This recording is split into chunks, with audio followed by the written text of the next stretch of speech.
Okay, yo, hello. How's it going? Good evening. Let's see who is here. Harry Smallwood, hello. ODM, what's up? Lamb, Vustums, yeah. Chillgam, hello. Love Azuki, Shrek God, hello. Kodobra, yo. Shonis, Captain Badass, Zune, hello. Uter, how's it going? How goes it? How you guys doing?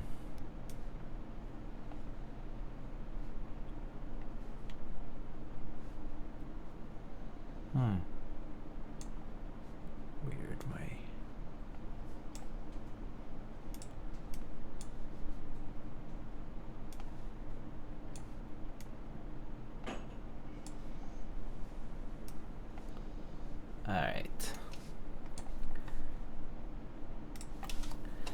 Alright, let's get started. So today we're going to be building a Krush65 from a Vietnamese maker named Nuxros, or Nuxros. I'm not sure how to pronounce it properly, but I think that's how it goes. And so it's a pretty budget-friendly kit.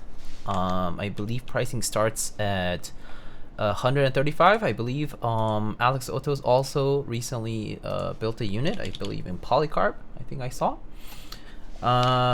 And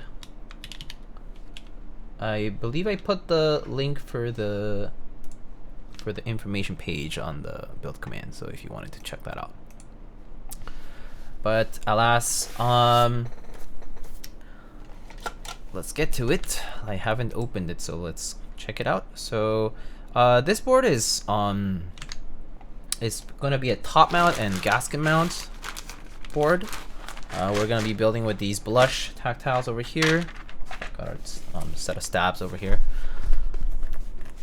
So I just got it from the box, but inside of the box is just this Krush65 case. Open it up, and we are greeted with bump-ons. I believe the maker mentioned that this is a gift. Oh yeah, this is a gift to you. Wait, is it not focusing? Oh, I see. It's not an autofocus. But yeah, there it is. A little artisan that they also seem to make artisans, so pretty neat. Dr. Killswitch, I hit the 2-year mark. Congrats. So if I haven't sent you stickers, I can always send you a sticker that's the same as the 2-year badge. If you fill out the sticker form, exclamation sticker, for those people who sub regularly. Alright, and then we got the O-ring, of course. I don't know why my Twitch chat dock is being weird here. I'm trying to dock it to the side, but it's not working.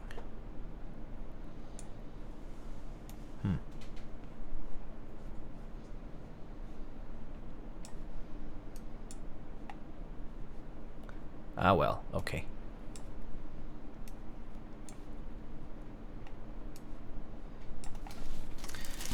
Alright, we got our PCB over here. It's a hot swap PCB.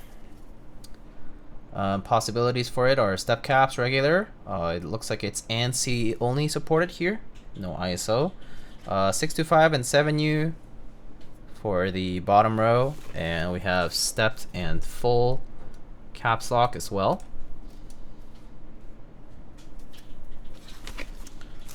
And then we got our USB-C daughter board, of course. And we got 2 aluminum plates. So let's see, what's the difference? Oh, I see. It looks like For one of the aluminum plates, we have a, I guess this is for like gasket mount, basically, like it's just a plate.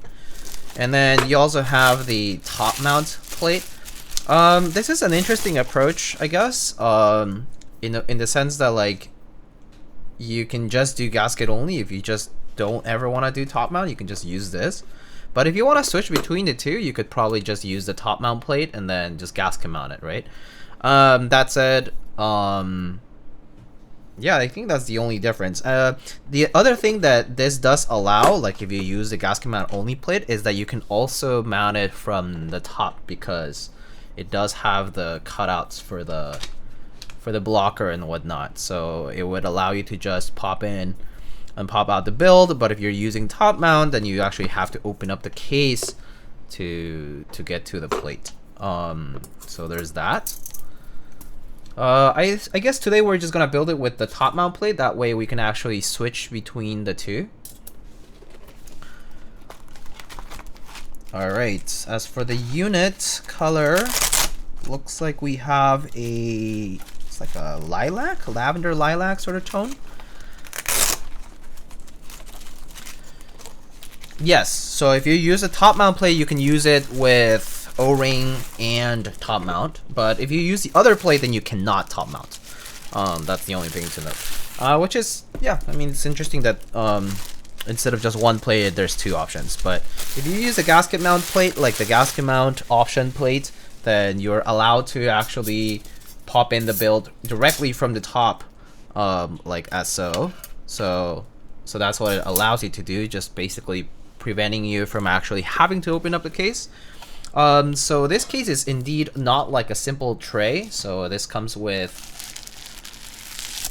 wrapping here for the very, very shined up or polished weight. Or actually, it might be PVD. But we have a nice and very, very light lilac color on it. But yeah, this is very reflective, as you can see. There's the camera right there.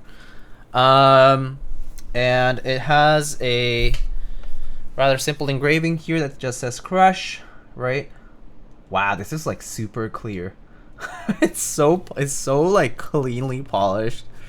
You can see everything. And then on the inside, you can just see it says designed by Nuxros, KB, and it's a two-piece case. So it has a top and a bottom. The bottom has the weight attached to it. And the top piece is just the frame part with the blocker. Fingerprints are gonna be wild. Yeah, it's gonna be pretty easy to put fingerprints on it, that's for sure. So let's actually just go ahead and put some bonbons.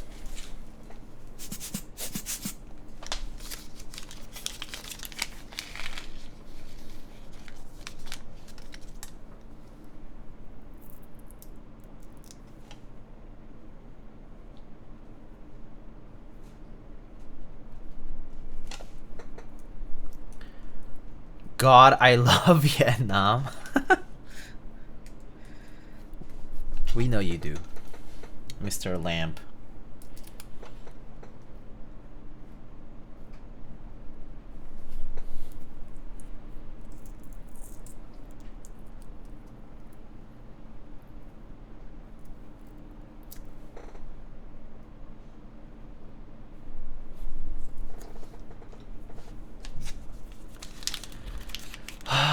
Diego, what's your favorite Vietnamese food? Actually, my knowledge of Vietnamese food is so limited, I can't claim that I actually like know a lot of it. So I feel like embarrassed, you know?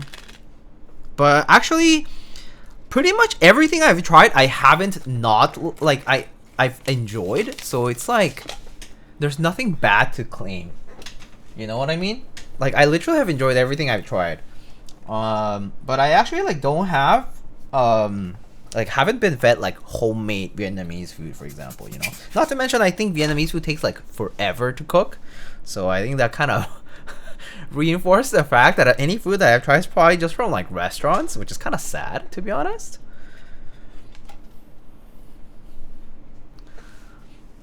Actually, that makes sense. You live in New York City. Yeah, I mean, even before I was in Connecticut, and then I was in Washington D.C. for a bit. But I don't think in Vietnamese food in D.C. I don't remember it being particularly stellar. In Connecticut, it was also so-so. Not many people there. I think if I were like in California or in Texas, maybe might be better Vietnamese food. But yeah, I don't think it's like amazing out here. Bún bò Huế is pretty good. Yeah, Bún bò Huế is pretty yummy. And I mean, I do enjoy me a good pho, yeah. And I'm pretty much enjoy anything that people give me, but I mean, genuinely, like, I don't know too much about it, so I can't really claim anything. But yeah, Bún bò Huế is pretty good. How's Korean food in New York City? Korean food in New York City is a lot better because, or at least it's a lot more varied because New Jersey has a huge Korean population too. So there's a lot of back and forth. Not to mention it's such a big like there is like a K town, but there's also like Bayside, you know, like out in like Queens. And there you also have a lot of Korean food. So but yeah, like you cross the river and you have like Fort Lee and Palace Park, right, and whatnot, and there's a lot of Korean food there. So Korean food in New York is actually pretty decent. You buying the 2024 Dolphin? No, probably not. I have the previous one, the 2021, and I enjoy that, so no need to buy another one. Okay, so it looks like I have Torx screws, I think. It looks like Torx. So let's open it up just to show you the internals.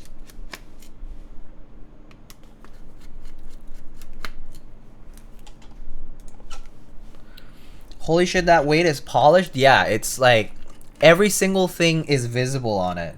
Like it's crystal clear, dude. It's insane.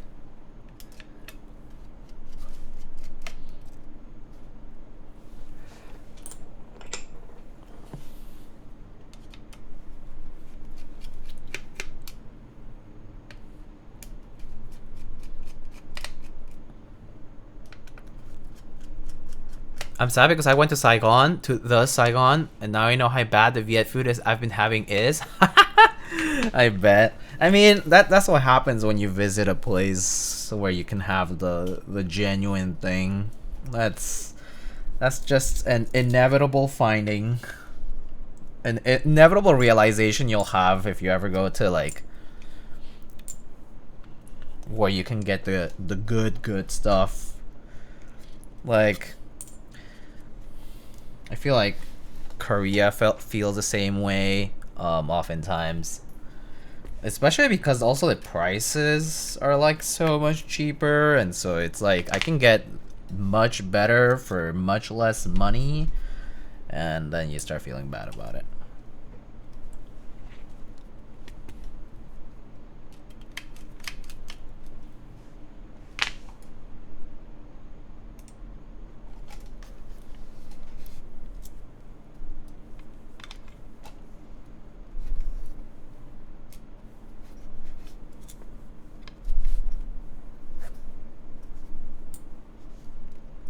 Trying like my best to not touch the weight too much, but it's gonna be inevitable here. Alright, so there comes off the top piece. So there is our top piece. Pretty simple. It's just a frame, right? It's just a frame, kind of shows you the side profile, right? Has a top blocker here for the arrow blocker, like next to the arrow blocker. And if you're using your top mount plate, right, it just goes right there. Oh wait, wrong orientation. Right there. So there's our top mount. So we have two mounting points here, kind of avoiding the spacebar area, and then one closer to the right alt, and then the arrow block, the arrow cluster area, and then we got four nicely, relatively evenly spaced top mount positions. And this is lilac. It's a very light purple. It's pretty light. So it's a very soft lilac. Not very saturated color. Also, Conin, hola, hola, ¿cómo estás?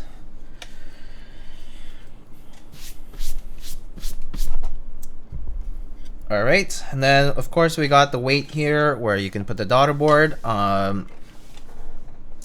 Should be pretty simple. It's just a daughter board channel, I believe. For now, I'm just gonna leave it alone. We're gonna get to that later on, but also you can see the gasket mount pillars right here. So there's 8 of them, and they're nicely evenly spaced, symmetrically across from each other, and that's pretty much it as far as the case is concerned. I don't see any alignment pins, not necessary because the frame just goes all the way around the case, so not much movement there. So that's pretty much that for the case, I would say. Do you notice the cubby on the case? It's supposed to be for the O-ring so it can use Afro screen stabs. Oh, this part? Yeah, so yeah, so if you see, yeah, so if you look at, okay, so like let me grab the PCB here, right? So normally for gasket mount, right, you want to use clip-in stabs. It's more convenient, right? And the reason you don't want to use screw-ins is because the footprint of the screw-in stabs kind of extends a little bit further up and pushes the O-ring a little bit. And so in this case, like especially towards the backspace here at the edge and the space bar, the designer opened up this part of the case here so that basically, even if that footprint's slightly bigger for screw-in stabs and the O-ring is pushed a little bit further out, there is no extra compression happening here. So yeah, it's to give it some relief, and so you can use screw-in stabs if you want for O-ring mount. That said, it's up to you. And as I did like point out earlier, if you use the gasket mount plate with the PCB, it does have this slot. So when you have, you know, the O-ring around it, and you still have the top piece on the case, right? Like so, right? You have the top piece on. You can actually put the build from the top, even when the top and bottom piece are fully assembled. So there's that little bit too. So there's actually like a few nice details here that do kind of give you a little bit of a benefit in terms of like user experience and convenience. So that part is nice. We Switch Sun highlighting just built a Krush last week. Such a good board for the price. Yeah, I think for the price, which begins at 135 US, it's really good. I mean, it looks nice, at least. Well, I want to build it and see what it sounds like. And I did see that Alex built it with linears. I think I saw a few other people also build it with linears, and so I was like, not many tactile builds, and so I just grabbed these blush switches to try out for the build. So yeah, that's what we're gonna go for today. Okay, so gonna need the PCB, and I'm gonna use the top mount plate for it. And let's get on to the stabs first. Can you test it later if it works? You mean the screw-in stab thing? I mean, I can demonstrate it if you want. I mean, do you want me to use screw-in stabs instead? I can use Staebies if you want. I can just use Staebies. How about that? We can skip the TX and we'll just use Staebies. It's not a big deal. So, let's see. Let me just change the command. So today we're using Staebies screw-ins loop with 2.5. Okay, that's good. TIL, you have other stabs available? Yeah, I have pretty much every kind of stab around. Like I have Staebies, I have Durock, I used to have a few Zeals, I have Cherry, I have TX. I just built my T60 with KTT, yes. Oh, you really like these switches? Yeah, they're pretty nice, right? I did that Nissan E 700E build with those, and it was pretty nice.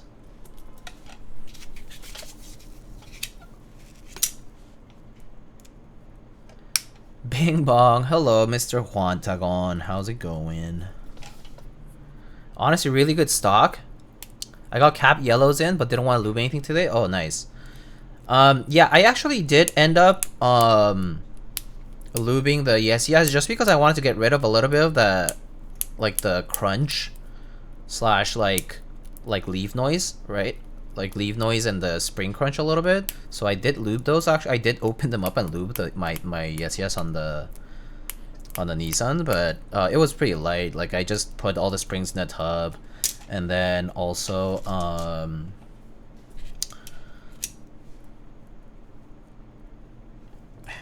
and then the lubing of the stem was pretty light, so it was really fast.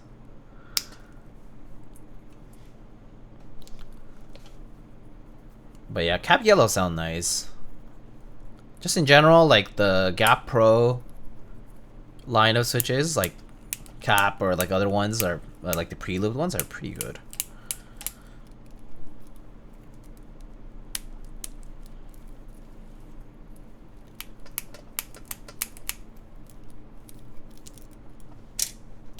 All right, so left shift, enter.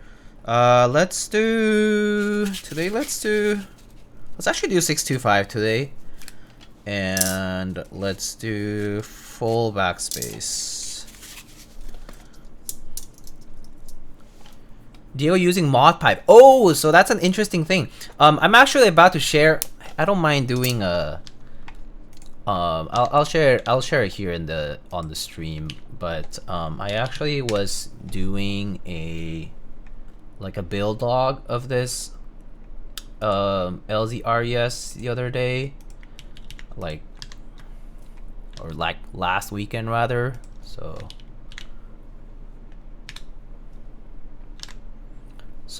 I went the lazy way, and I didn't take any nice pictures on the side and whatnot. I just put my overhead and I just took snaps as I built it because I was feeling antsy to build something, so I decided to build it because I already had the switches ready. So like, you know, I just like went ahead and, you know, like documented it here. And so yeah, just like, you know, the back and you know, like talking about the plate and, you know, all that stuff. And then, you know, like all that, right? Like soldering, blah blah blah. And I ended up, the funny part is I put this together and then realized that the PCB that's included with the RES is actually a 1.2 millimeter, and I was like, oh shoot, and my stabs were obviously like rattly at the end, and I was like, what the hell? I thought my lubing was like decent, and yeah, it turned out it was 1.2, and I was like, oh shoot, I swear I saw those shims. Obviously go back to the bag and I saw the shims, and so I put the shims on. And then, so the interesting thing about this set, right, this G801138 HPU set, is that it actually comes with a mod pipe. It's like the only set I've ever seen from a cherry board that has like a mod pipe. But it has a regular alpha tilde, so yeah. Anyway, I can share the link. I was actually planning on posting this tomorrow, but you guys can see it early if you want.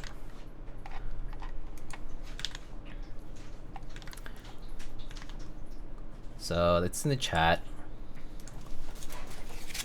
But yeah, that's why it has a mod pipe. And I was like, oh, do I replace it with an alpha one? But then the problem is this set is like from an old cherry board, right? So like the problem is it's like kind of like tanned, like slightly like yellowed, like or discolored rather. And so like if you replace it with an alpha colored one, it's gonna pop, right? It's gonna look like an accent.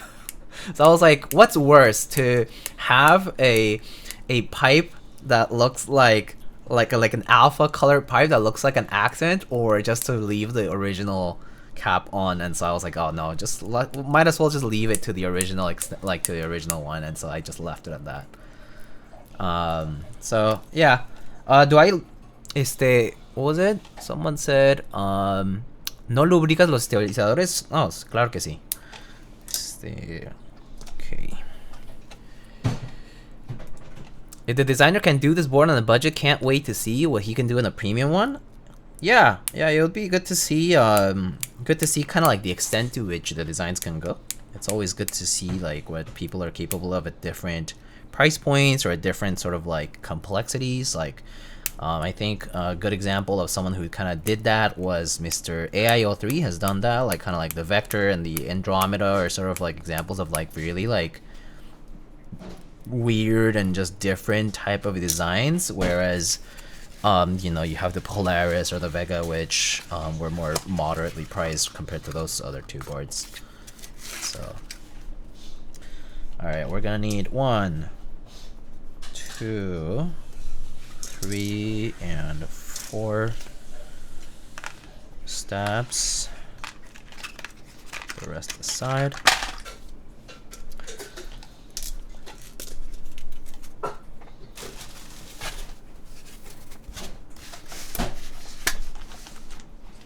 Do you break in all stabs now? I think it's a habit now. If I can sense that there is a little bit of the, you know, like if I can sense that there is a little bit of the lack of rotation at the L bend of the clip, I just do it because it's like it doesn't take me longer than what, 10 seconds per part. So I'm like, well, if I spend like an extra few minutes to do this and it basically affords me consistency throughout regardless of whatever stab I'm using, then might as well, right? But like if it's already, like I think like Cherry, for example, the wires are relatively loose compared to the clip of the stab, so those I don't have to do it with because like they just rotate on their own, you know, like there's no like it doesn't stutter at all, right? So it's fine. But for some of these newer ones, they definitely just have tighter tolerances, so I just end up doing it by habit now. Yeah, it's more like the if I see, like if I can sense it, then might as well do it. But if it's not there, then there's no reason for me to do extra work, right?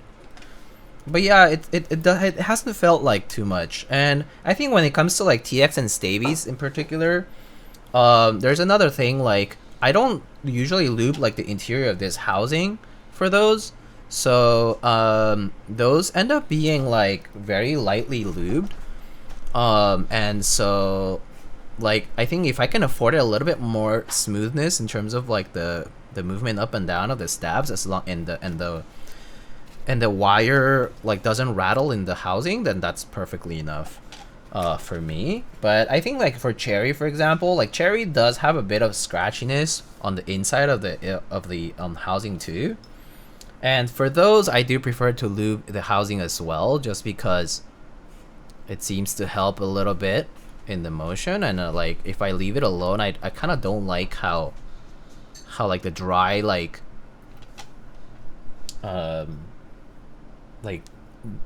touching of the part sounds, and so I decided to lube those. But for TX AP and like Staebies, for example, I don't lube like the inside of the housing because it's just like too much grease, and so actually it makes it sluggish if you do. So for Staebies and TX AP, I just lube like the wire in particular, and then a little bit of the insert itself, but not the housing. Like so, like not two surfaces and in just one. If that makes sense.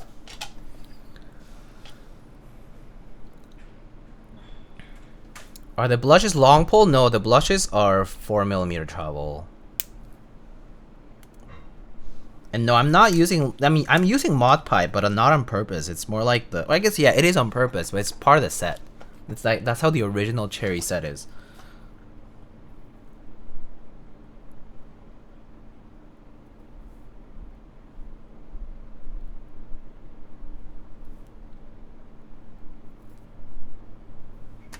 People are gonna point that out every time they come in now, huh? But yeah, there's a reason for it. Oh, Asdar, hello. How are you doing? Good to see you. Is this the same Asdar that I know from GH?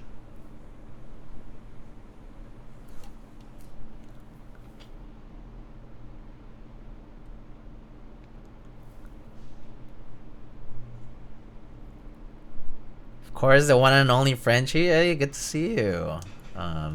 It's good to see some familiar names, especially ones that are older and have been around for a while. You're up late. You're up late today.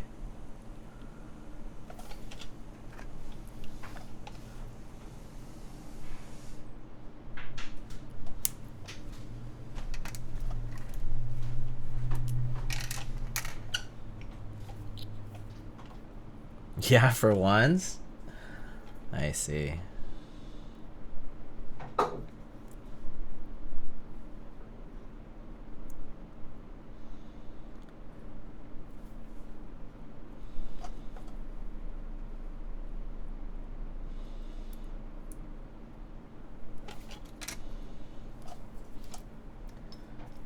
I mean, I know some people are up really late because they like work night shifts, but I mean, I would say like most people don't. So it's always fun to notice that some people are up really late at night. Especially with the time zone differences, it's more obvious, I think.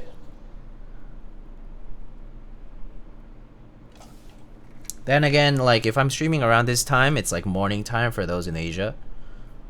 And so like when they come in and say hi, sometimes it's like the, oh hey, I'm actually heading to work right now, so hi. It's like, oh, can't imagine that. It's like you're in your commute and you're like on Twitch. I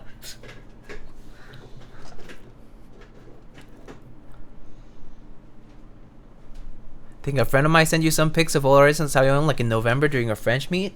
Yeah, that sounds right. Might have been Nico. Do you know Nico?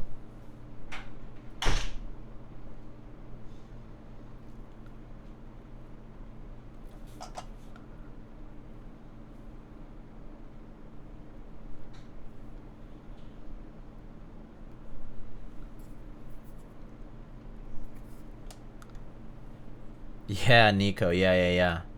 He owns a lot of artisans, but he didn't know shit about clacks. Yeah, I mean, I would say, I mean, generally speaking, I think because clack has also been absent on Keycaps for so long now, it's hard for people to know everything about it, I think. Especially now with Keycaps being so relatively inactive, right? It's not the same place it was before. Like, people before used to post on Keycaps all the time, whether it was like for photos, just for chatting, like basically just like to banter and talk about stuff. But nowadays, like, things live on Discord and like other places, so it's pretty fragmented. So it makes sense why people wouldn't know about clack. But I mean, I think if you're into artisans, I think eventually you learn about it. You learn about obviously the first artisan maker, and that's kind of how you get to hear about it. Of course, if you meet people who have been around for a long time, you obviously have to hear about it. They'll start talking about it even if you don't want to hear it. That's actually kind of how I got introduced to myself. Like, I was attending a meetup and someone told me about it, and kind of got the history, and it was all fun. I organized a Leon meet of March 2024. Waza organized the one from 2023. Oh, cool. Mr. Wazazabi. That's a name I haven't heard in a minute.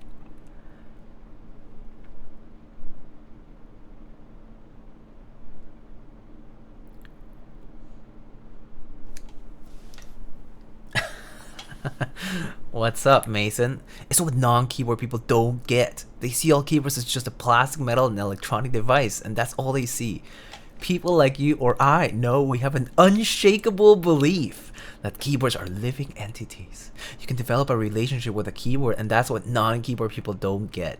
When something has quirks and won't function properly, that gives it a particularly human quality because it makes mistakes, and that's how you can build a relationship. I love that. Nice. I know I can always rely on Mr. Mason for some good pasta. Al dente.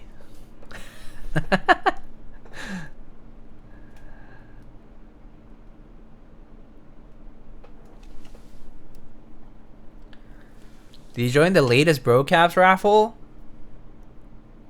Is that the beige one? I heard that he's gonna do like the darker, the reverse beige. I think that one's gonna turn out better though, because it's gonna be like modifier beige.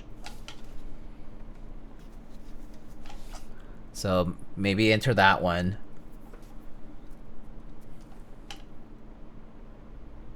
But yeah, I saw that he ran the lighter ones.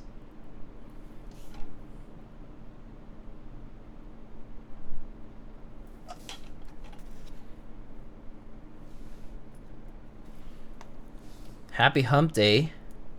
Oh yeah, it's Wednesday, huh? Oh my god, today was honestly a tiring day. It was super rainy and windy here in New York.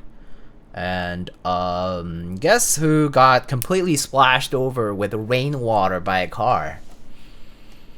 Me. I was like 5 meters away from the sidewalk, like from the end of the sidewalk, like getting ready to cross the street.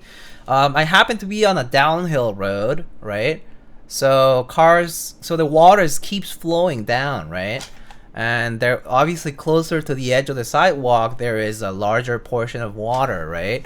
And so I was approaching the sidewalk when suddenly a car comes a little too close to the sidewalk and just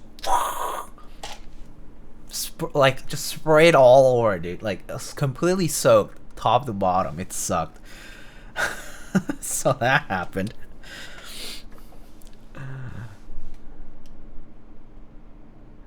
Lightning might have to explain Clackman a bit further. Oh, Clackman is a Clackman is a traumatizing experience and a deep end relationship that you might have with two things.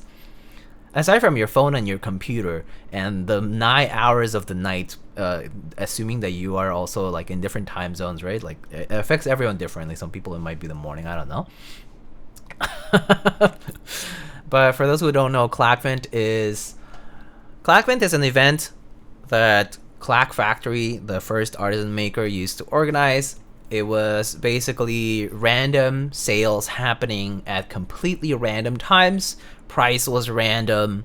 The keycap you often got was also random if it was not already predetermined. Usually it would say like, this is supposed for a Topic compatible random colored skull or keycap. Okay, price is this, and he would open that thread at random times. Could be in the middle of the night, could be in the middle of the day. Sometimes it's pre-announced and he says like has a rule. Maybe it's a game, maybe it's a contest, maybe you gotta post a music video, maybe you gotta write a poem, maybe you just have to be the first or be the fifth one. You don't know. So the only way to catch it is to either you're refreshing it the whole time, you're monitoring the page somehow, whether using an extension, whatever means technology, or whatever means you have, or you sign up, you subscribe through Tapatalk, because Tapatalk can subscribe to a lot of BB code based forums. So you use Tapatalk and subscribe to the Geekhack thread, and you get notified on your phone when something happens on the thread. Okay, so Clackvent is the event that traumatized a lot of people, because sometimes you'd be like alert on the phone and you'd be like, oh, it's Clackvent time, and then it turns out it's just a fake. Anyway, that's what Clackvent is for those who want a little artisan tidbit. But I think that doesn't happen now because Mr. Clack from Clack Factory, Click Clack from Clack Factory, isn't active anymore, unfortunately. Had a decline in his health and life events, I assume, and kind of was gone one day. One day he just stopped running things, didn't really finalize some sales. Well, I mean, technically, some sales that he didn't charge for. He ran the events, but never ended up picking up winners for them, basically. Yeah, so a lot of stuff like that used to happen on Geekhack. That's just for the Clack forum, but there's also other makers who were born on Geekhack, like Booper and Binge, Hipster, Nubinator. There's so many now. But and then there's a lot of makers who are like from the kind of like new era of keyboards where things are hosted on Reddit and Discord, Instagram, right? I think that's kind of like where you find most of the artists and stuff now. So do you guys knew someone who dedicated a Raspberry Pi to ping them when Clack posted? Look, CBA, I'm totally positive, dude, that Nasfu is like directly connected, okay, to the Clack Factory subforum, okay? I feel like he is omnipotent, okay? He is not only just awake, but he simply knows. It's Nasf is something else. He has a great Clack collection, yes, but more importantly, he's just like the unbeatable. He's so amazing.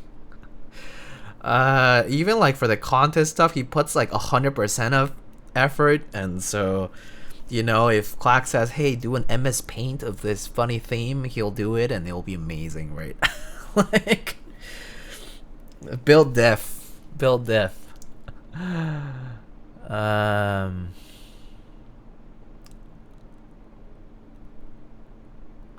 Clack would troll and be only so and so can win this cap. Yeah, I love Discord. How did Naspu know? Yeah, I mean, he is just one with the forum. I mean, aptly named the curator. I've only seen him once at a meetup. He showed up to a meetup a long time ago. Saw him briefly there. He didn't really have anything on him, but only knew that it was him because someone else mentioned it. But yeah, I don't think he's ever shown up to anything since. But I think he used to get together with some local to him folks at the time, some friends of his. But I don't know about now. I think he's kind of moved on from a lot of stuff. But he still posts. Occasionally he'll post keycap pictures on his Instagram and on GH.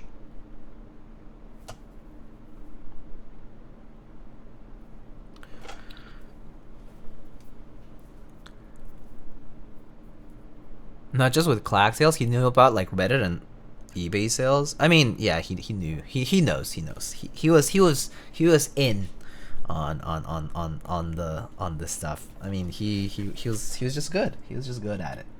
Truly skill issue. I really don't think, like, I really just think he was just that skilled. That's all.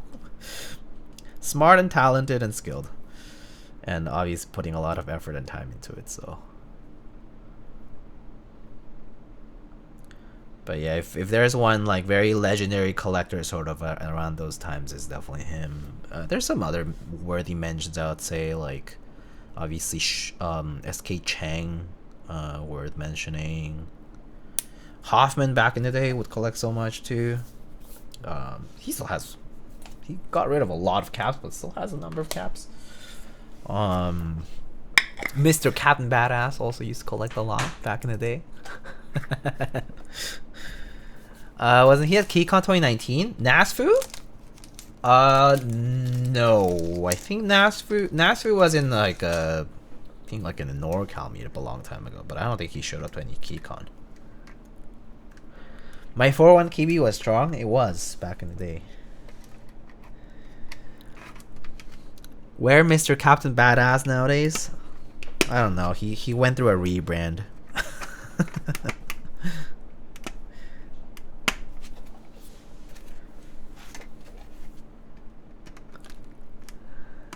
I know SK Ching and Bunny Lake were at 2019. Yeah, they were both there. I remember seeing them both. So, I mean, I saw you there too, so.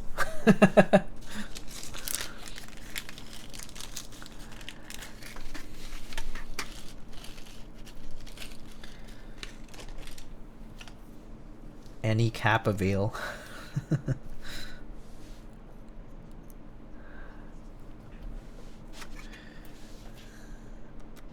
I remember when I saw Captain Badass that time, like we like recognized each other, right? Because we had chatted and stuff. And then I remember like it was like a really busy venue because there were so many people. It was really hot. And I remember CBA telling me like, I'm here to just see my friends. I don't really have anything keyboard keycap related. I don't really care anything about it. Who would have known that 5 years later this guy would be back around? It was so overwhelming. Yeah, it was so many people too. Like it was one of the biggest meetups at the time, and so like it was just a lot. And it was like the venue sucked in the sense that it was like a hotel, but like they had reserved like the main floor and like sort of like the basement, or like, you know, one floor below, where like there were a few like event rooms and stuff, but like obviously with that many people in there, it was like sweltering hot. So yeah, it was overwhelming, to say the least. That's what meetups are about. Yeah, I agree. I mean, keyboards are fun until you end up thinking that it's all the same, because it just blends. I mean, you try one, you try two, you've already tried all of them. And so, yeah, I think the community is definitely all about going to the meetups and meeting the people behind the screen names and getting to know them. And after the meetup, oftentimes you'll go and get drinks or get food. If you don't drink, people will gather up at whether it's an Airbnb or a hotel or whatever it is, and hang out for a while, play games. Like I think on one of the KeyCon, was it KeyCon? Was it Pittsburgh maybe? I think it was Pittsburgh. I think people were like playing Mario Kart or something. So yeah, people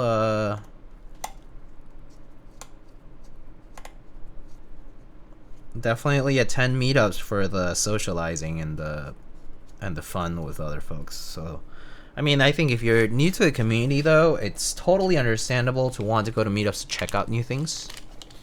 Check out stuff that you haven't seen for a long time, or that you just don't have.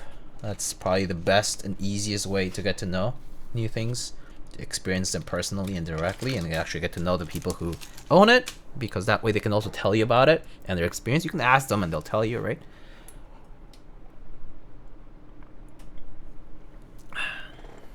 All boards are different. Where's that EPP Discord copy pasta? Which one is that? I don't. Well, I don't know, because I don't think am I in the server? I don't think I'm in there with my main.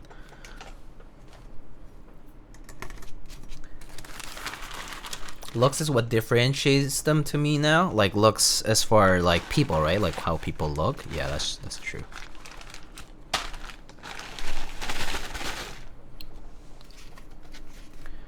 Meetups are great for newbies, yeah.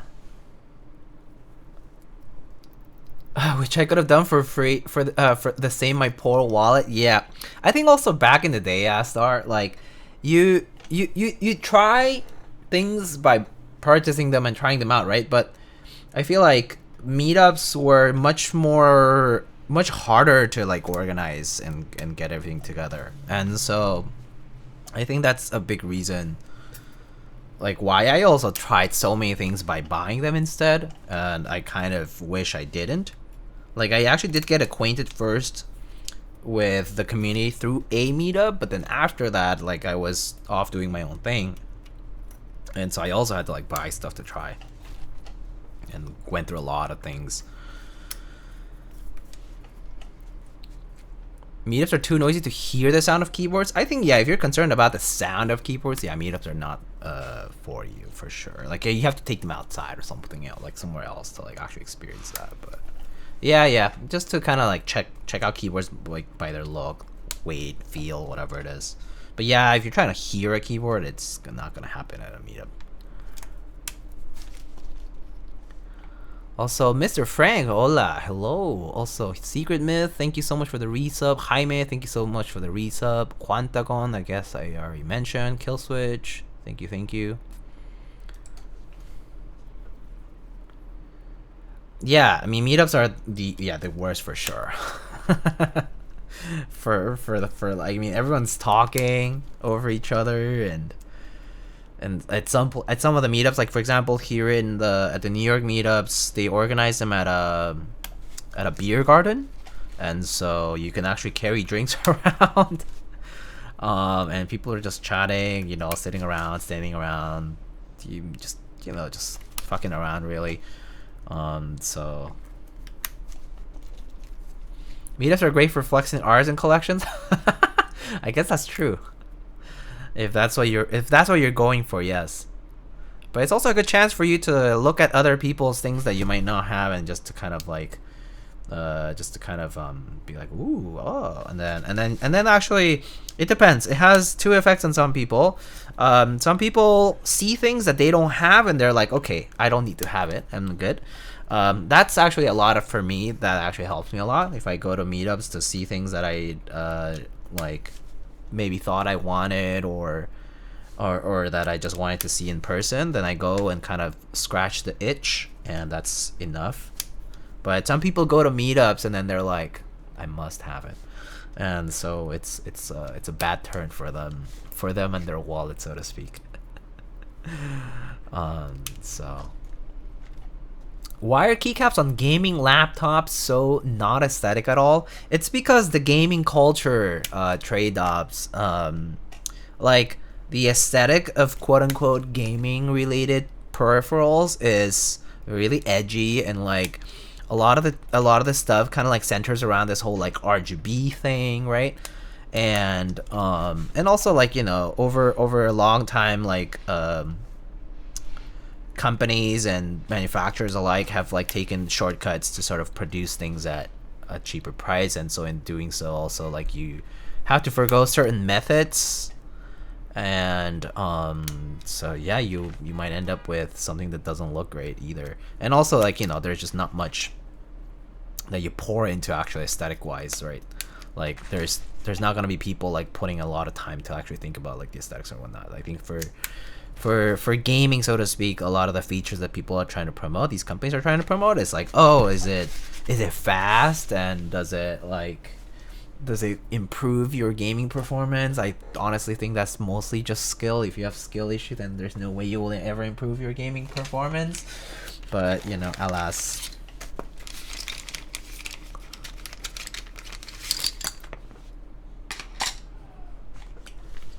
Thank you, enthusiast gaming mice, for looking like regular mice. Good. I just wish more companies would build aesthetic designs rather than clunky, ugly-looking devices. Yeah, I mean, I wish that too. I honestly wish there was more. There is a bit more variety in that area. That's for sure.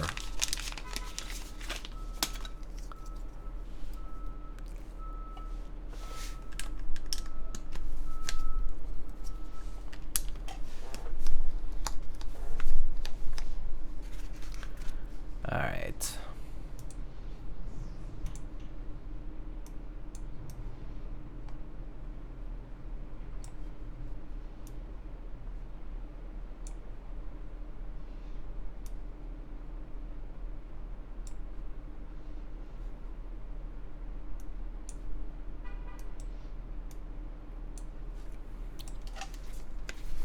Stop blaming your peripherals, blame your teammates.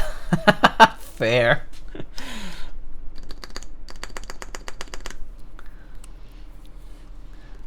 Or blame yourself for your own skill if it's supposed to be a relatively independent game.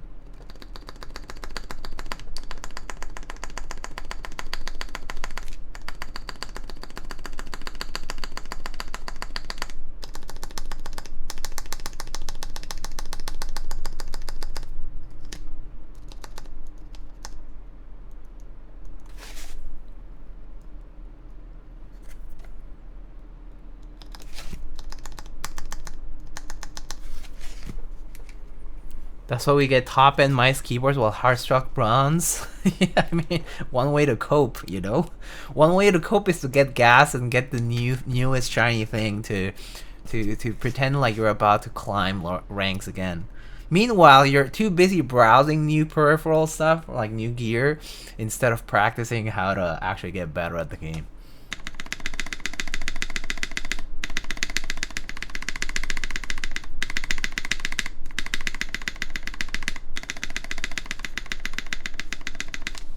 Nice.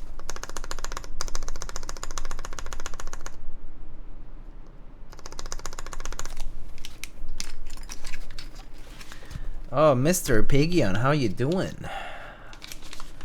I'm doing okay. I was telling people earlier that that the weather sucked today actually, and that I got soaked because someone splashed the water on me as they drove by.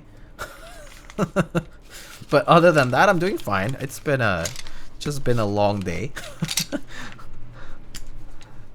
Surely my HE board, oh, the Hall effect, like Wu-Ting or whatever, for example. Help me with game knowledge. Sure. What is the best custom mechanical keyboard for the fastest gaming possible? I'm talking big numbers like League of Legends Challenger tier type of gameplay. Oh boy.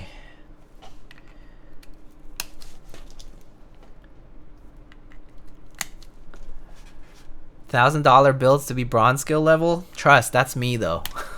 I'm not even that good at games.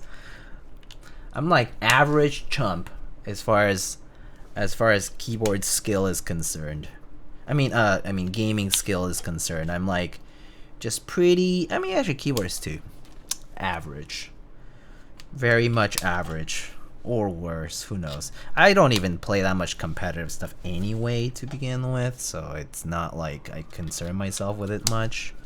I usually play a lot of like single player games or like other random things.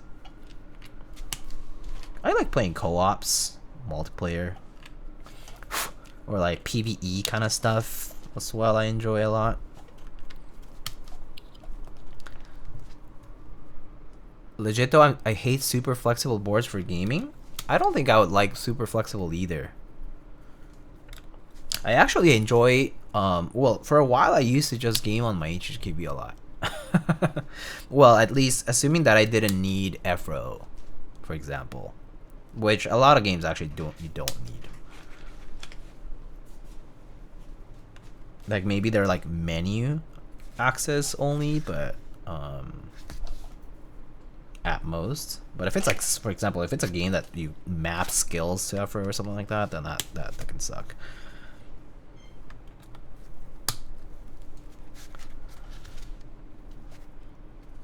The only game I'm above average in at this point is monkey type. Yeah, true. Also, I realize I actually don't play that many like PC based. Not nearly as much anyway.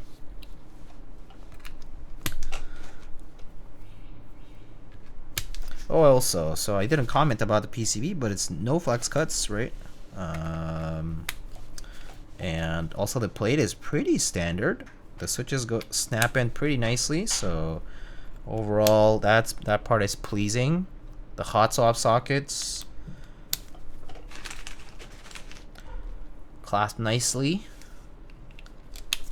Everything looks pretty good. Also just need to double check if I got the spacing right. Just gotta grab a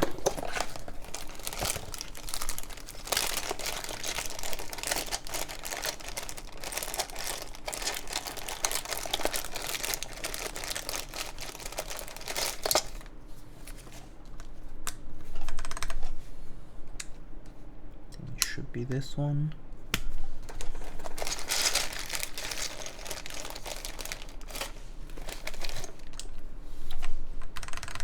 Okay. What blue WASD artisans are in your black HHKB? I think that one was Mitch Capped. Mitch Capped used to make HKB, I mean not HKB, but Topre commissions back in the day. He's been inactive for a long time now, but I mean, I guess since like around 2020 or so, 2019 or so. But yeah, he used to make a lot of Topper stuff. But yeah, Resin Party makes good stuff. Amato Studio recently has been making stuff for Topper as well. So there are a few people who are making for Topper these days.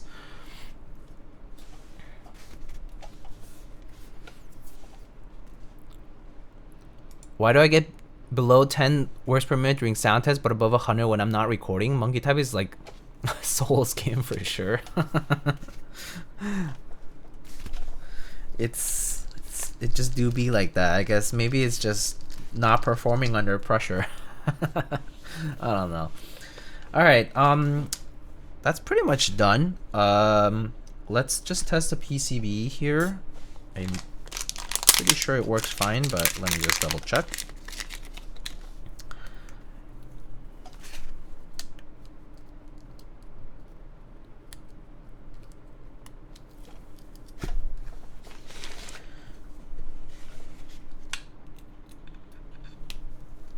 Ooh, lots of RGB here. Oh, it's just the underglow. Okay, cool. So let's just test.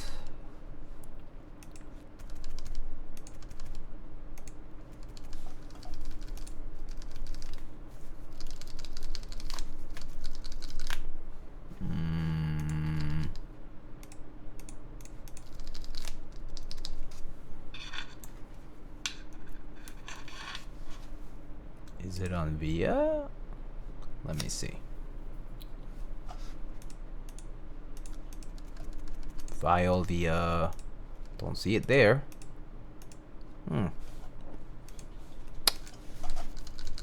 It detects though. Well, it detects on my, like, as a device, but I don't see the key codes being posted for whatever reason. Does it have a reset?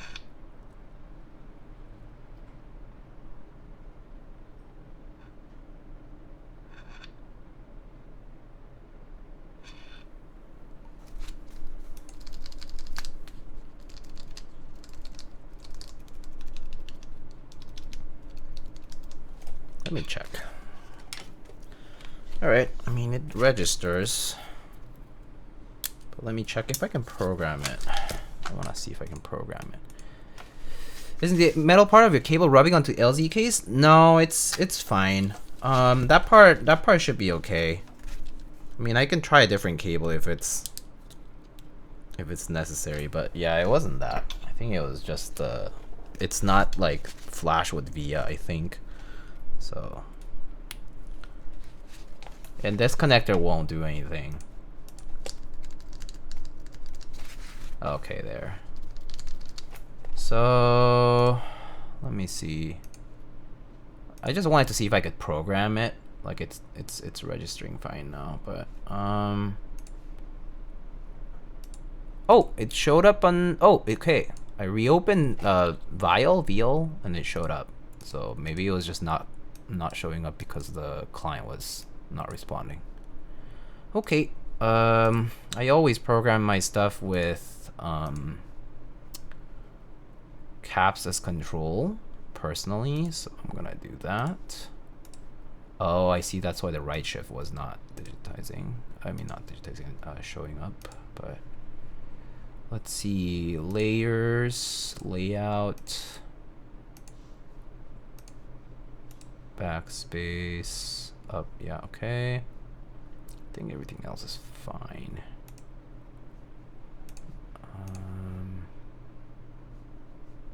Sure. And where is my backlight controls? RGB.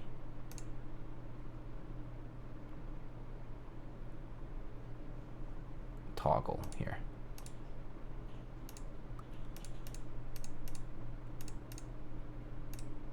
Whoops. Minus plus.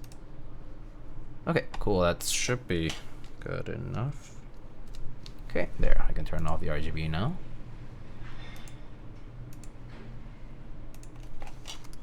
Let's just. Oh. Unlock keyboard. Commissions are open? Yeah. Yeah. Exclamation commissions should get you to my website where you can fill out a form for it. But yeah. But if not, just do lightningkeywords.com and then go to the go to the commissions page and you should be able to find it.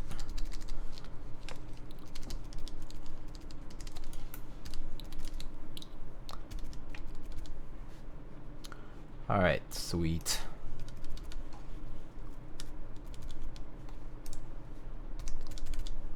Oh, whoops, I think I accidentally put the toggle. Momentarily. Okay, cool. All right, sweet. Let's plug it now.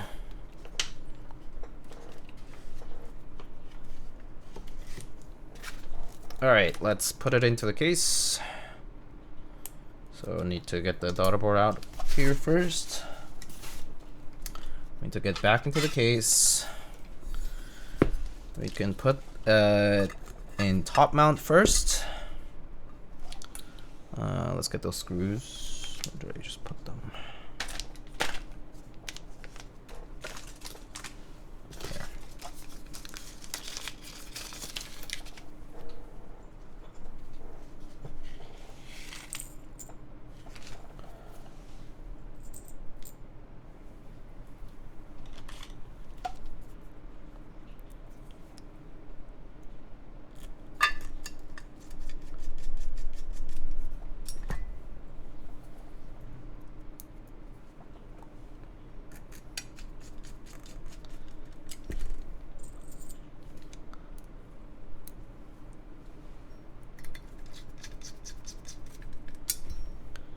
What set should we put on today? This lilac is nice. I actually was thinking maybe that set will look good. The one that you just got, CBA, Symbiote. Isn't that kind of like pinkish? All hotspot PCB has RGB underglow. Not all of the. I mean, it depends on the PCB.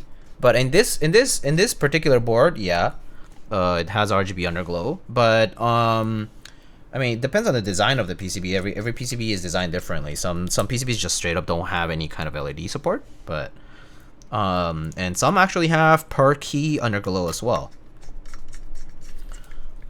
So it depends. Beige with lilac sub legends. Beige with. Oh, you know what key set could look good on this? Scotty, EPVT could look nice on this too. It's not beige, but yeah.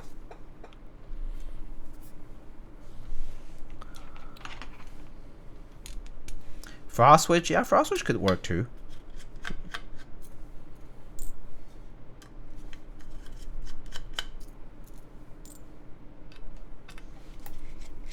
Do you have lavender? I do have lavender, yes. I do have GMK lavender. GMK lavender, of course, yeah. Could work too.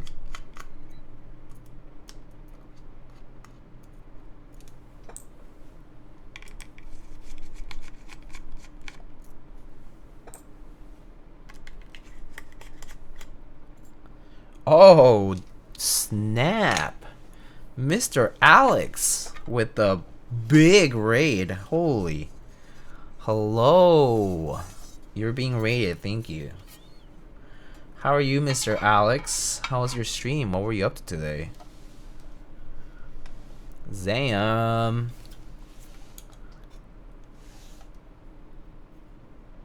This board is how I feel about Diego. Okay.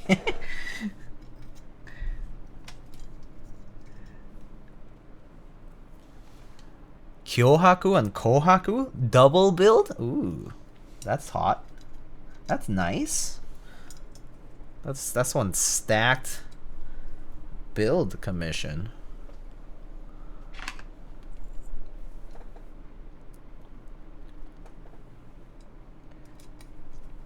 You know, Insty, maybe I should play songs by Krush. You know, like the Korean artist. Team Touch Your Toes have arrived. Themed build. Okay, fine. We can find some songs by Krush. It's been a minute actually since I've heard any Krush. Holy, that's like I feel old mentioning that almost. I feel like it was popular when I was like in, maybe like in college. But now it's like, I feel like haven't heard as many songs. I mean, I know that he's like, he does a lot of like collabs and productions and stuff, but yeah.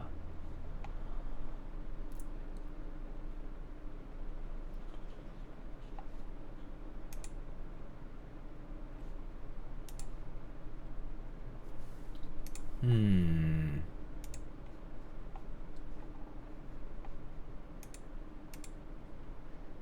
don't know which one to play.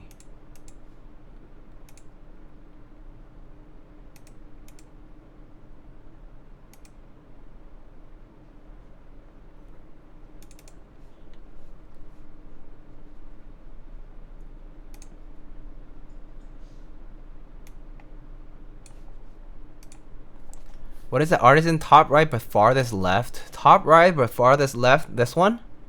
This one right here? That's Bomb King by Keycaps. If you want stacked, it was Haku number 2 and 3 of the week. Ooh. Damn, Mr. Alex with the Kohaku builds back to back to back. Okay. I see you. Have you got Digital Nightmares? That's the Dark Purple set by Mr. P. Wade, right? Yeah, I do. I did get Digital Nightmares, actually not that long ago. I got it as part of this, like, bundle.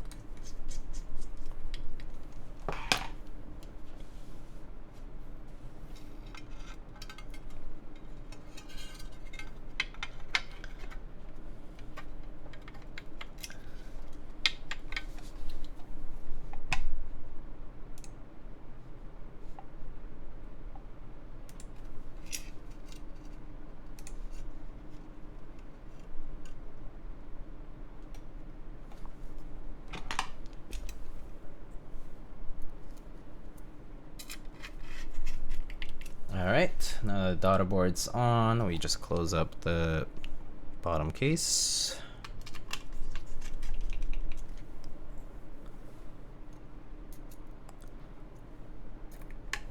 But yeah, the colorway for that Bomb King is called Rat Bastard, if I recall correctly.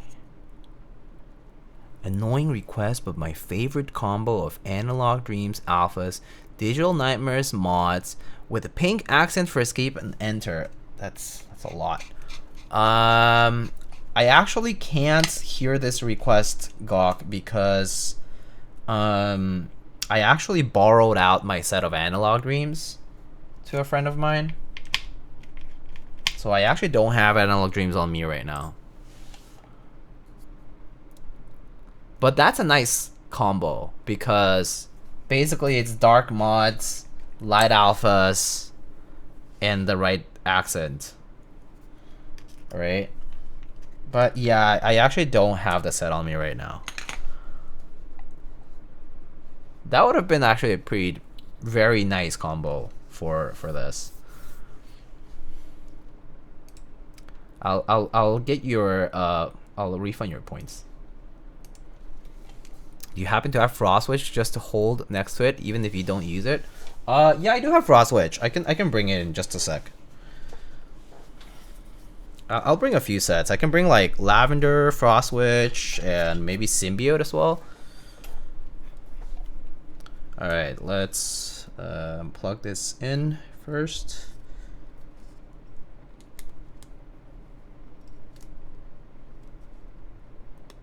Okay. So right now we have it in the top mount config.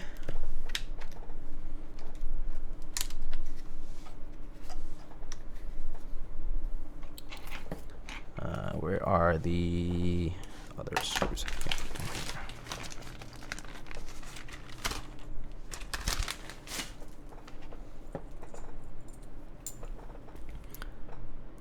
I love Symbiote, but I haven't put it on a board yet. Actually, me neither. I got the set and I haven't gone around to putting it on a board of mine just yet.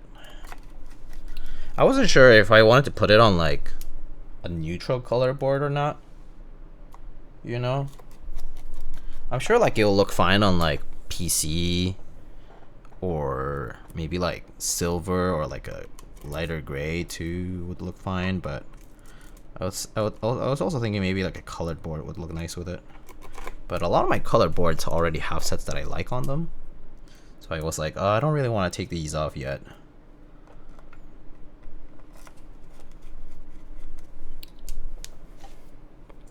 Will the contact points between the top case and the PVD cost pinging? Not sure until I try. That kind of question is hard to answer because it's like the what if it's not the case? Like you might suspect it is, but then it's not because you just try it and you're like, oh, I guess it doesn't really affect it. So I'm gonna assume the board has been prototyped before, just so that you know it obviously doesn't have that kind of unpleasantry, but unpleasant aspect to it. But you know, I think it's just worth trying first and then judging for yourself. You know. I want to run a board with something that matches it. What would you run for it? What kind of board would you run for it rather? What layout even? All right, let me bring a few sets then from the ones that we were talking about just now.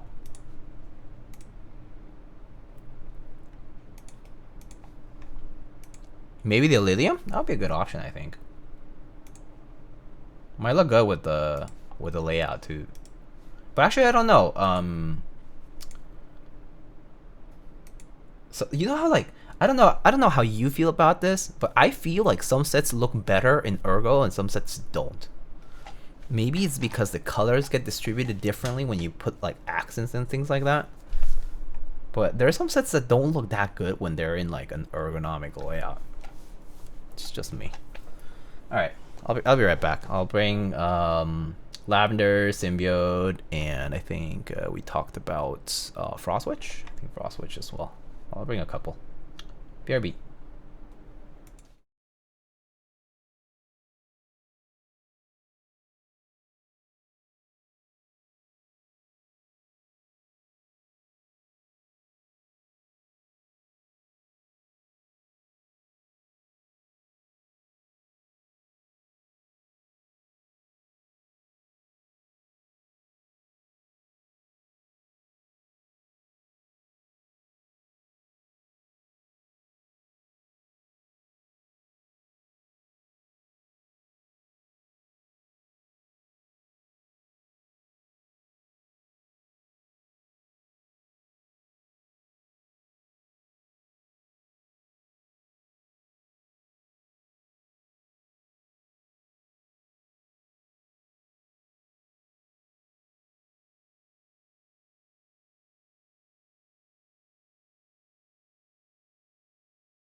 Alright, I'm back and I got a few sets.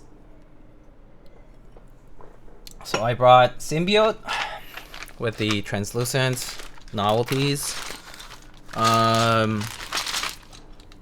accents rather. I got lavender, so we can check that out. And I also brought Frost Witch if you want to see it. So let's go and check lavender first. So lavender, put a few caps and see. Just gonna kind of randomly put some on, right?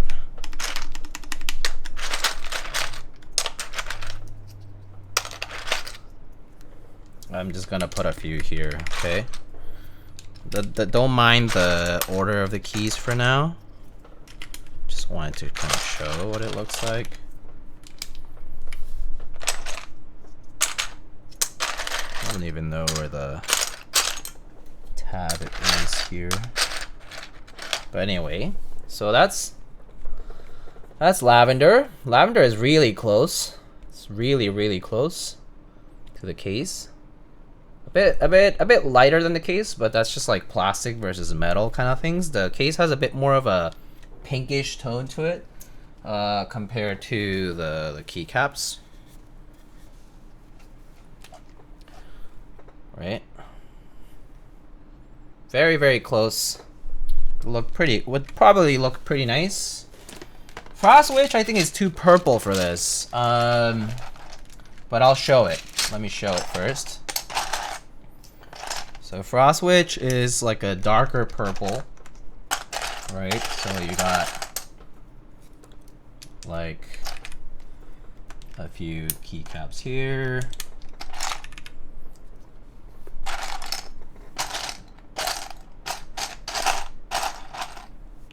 Okay, I don't know. I'm just gonna put some random stuff. I know it's not the right size for some of these guys, but maybe also a dark purple here.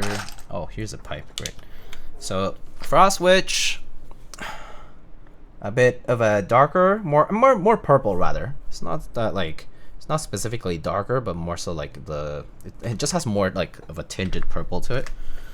So Frost Witch I think would look good in a like a deeper like lilac and or more purplish violetish board, I think. So that's Frost Witch.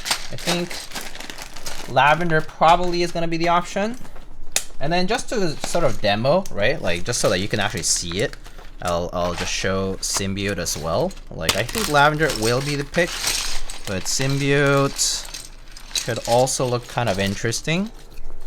So I'll show some of the keys here, okay? So again, don't worry too much about the placement of the exact caps, right?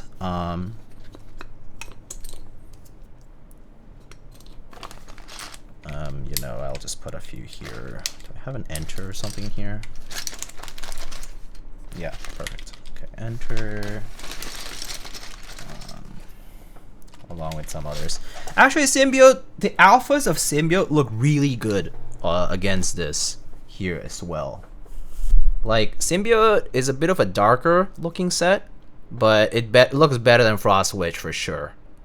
So lavender will give you that more contrasty look, but Symbiote, the mods will like look like a contrast to the case, to a lilac case like this. So it will also look really nice. So both sets are actually really good. And one might wonder, oh, what if you just like mix and match like lavender mods and the alphas? That will clash just because Symbiote has too much like pink, and then lavender is just like this very brighter and actually kind of more bluer color. So that wouldn't work. But at least separately though, like Symbiote would look good, lavender would both look good as well.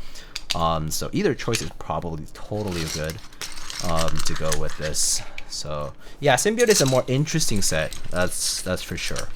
That said, I'll let you guys take a pick. I don't mind whichever. So maybe we can just do a poll here. I don't know, not that many people vote, but the people who do vote, you can feel free.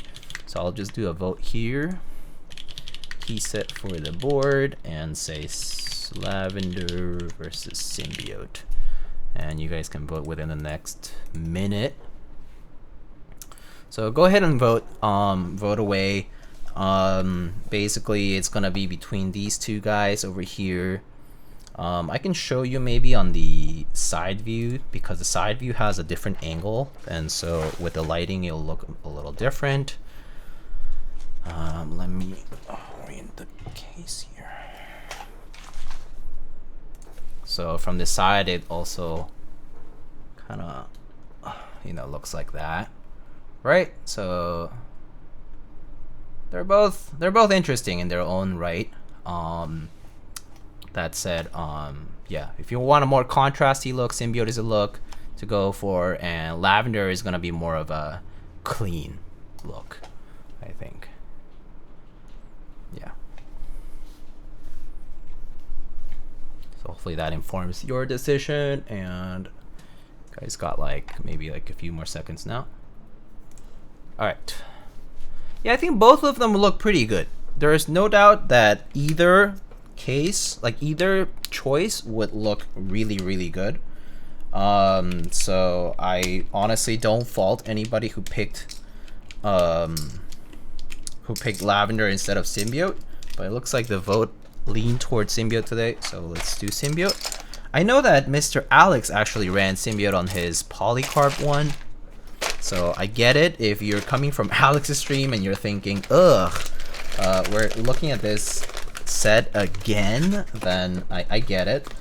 It's not fun to see the same things over, but that's how it do be like right now.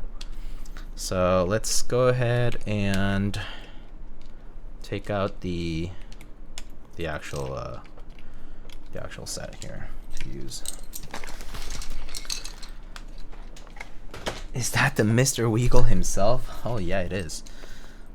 Hello, sir. How's it going? And yes, it is the RES. I built it. I actually was sharing a link earlier that I was doing a little like lazy build log for it. I like posted it on the chat earlier, but here it is again. I was gonna post that tomorrow, but people asked me about it, the RES, and so figure I just share it early. It's fine. It doesn't really matter. It's just for my own sake. All right, let's go with Symbiote. I have the I actually have the galactic the standard galactic alphas too. If you want something like that, it will look very different. And I also have the translucent light pink knobs as well, so if you want to look at that too, I can do that. But yeah, Latin alphas or galactic alphas, I don't mind. Oh wait, it's 625 today, so always have the habit of picking the 7U spacebar always, but today is 625.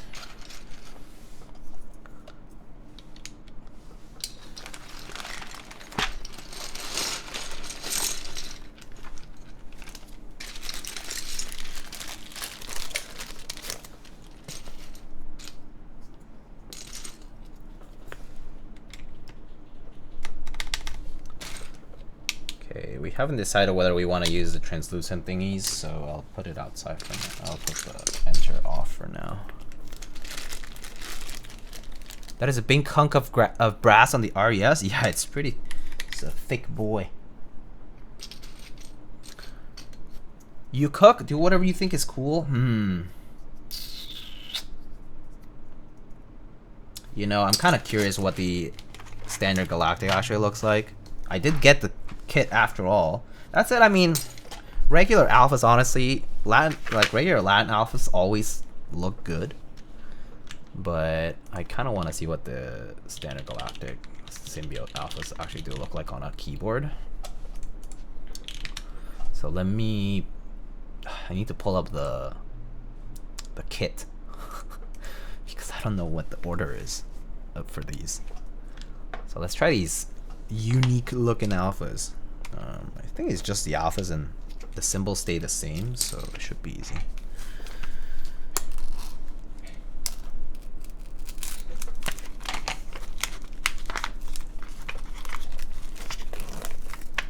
Yeah, the first time you open up the trial kits is always exciting, that's for sure.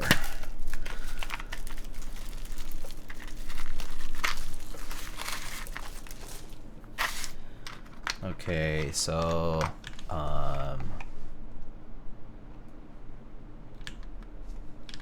let's see, where's my browser thingy?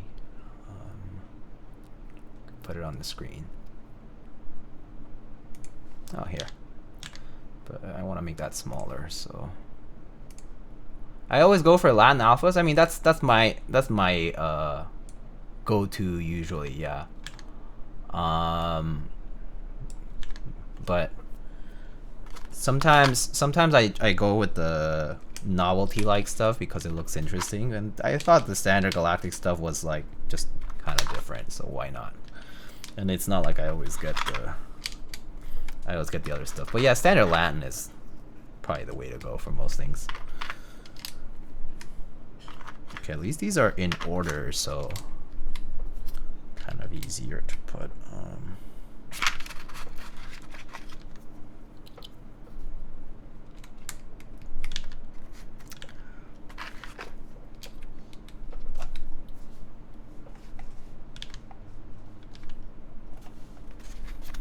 Okay.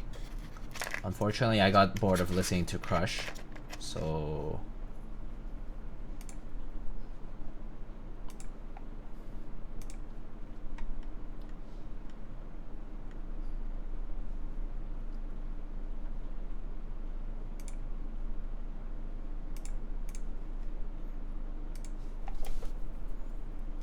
how about Krush? I don't know. I hope we can make the keyboard sing.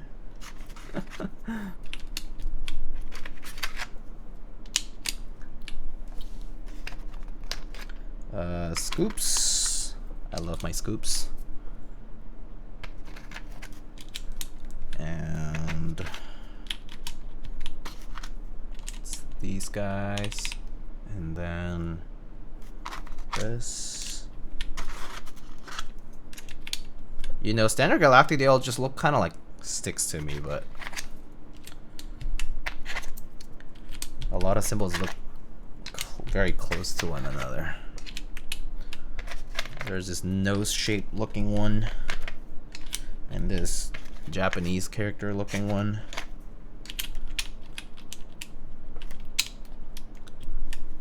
Okay, I think that's it. Those are just the extra B and the FJ, basically. Okay. Now we can actually look for the rest. Pipe. Nuxros stuff.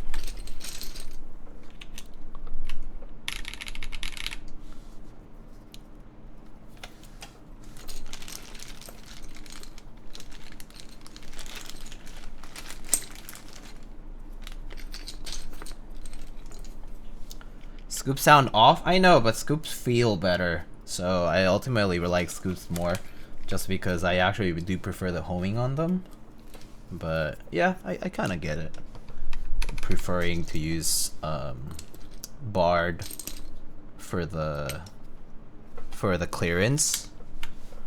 That makes sense to me, but yeah, still prefer the feel of scoops in general.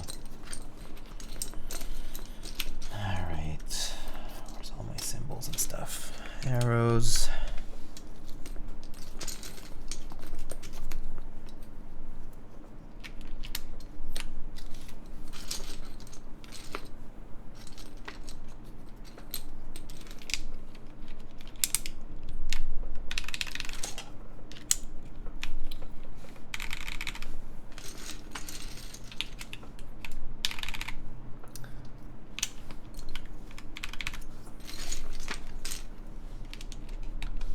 Also, I guess I got used to scoops pretty early on with like OG Cherry and like GMK stuff. When I first tried it, it was mostly just scoops, and so I was like, oh, that's what I'm used to now.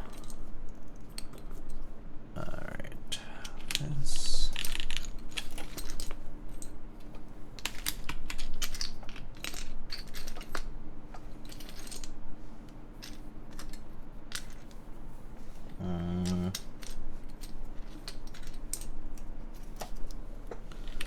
Where's my 6 key over here?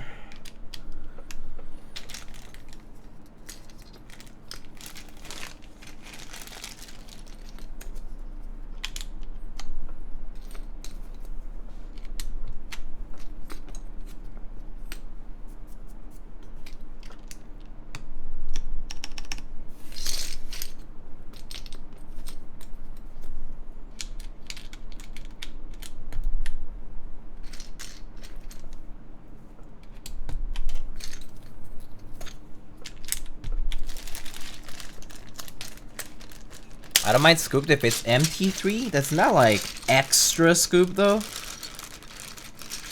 Well, that said, I guess I got rid of my MT3 because I didn't like it that much, but because it was just kind of like too scooped. That said, it's a good looking profile.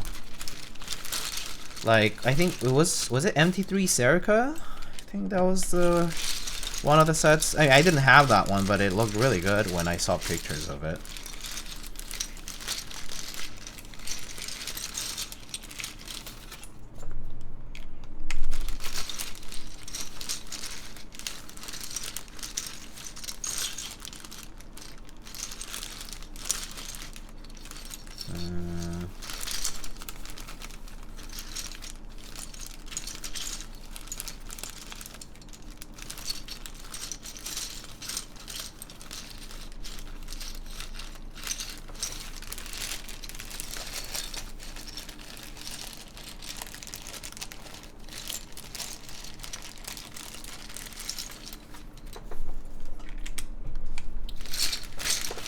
I've yet to try MTNU. Yeah, same. I haven't tried MTNU myself either.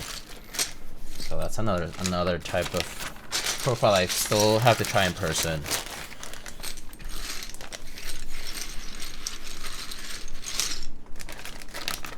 All right, do we try these guys? I don't know what do you guys want? Do you want caps and enter, or do you want like arrows? I feel like it's either or. If you do both, it kind of looks off.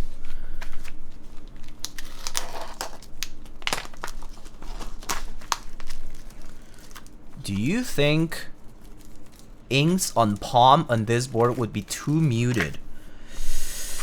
Inks on palm? Yeah, it might be a bit muted, but it might be fine, even if it's a bit muted. I was thinking caps lock and enter, because it kind of goes from one side to the other, you know? Like this. Like enter and caps lock. And then we can put 2 artisans here, as always.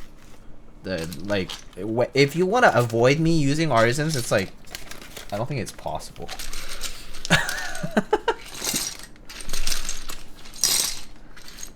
If I have them, I gotta use them, you know?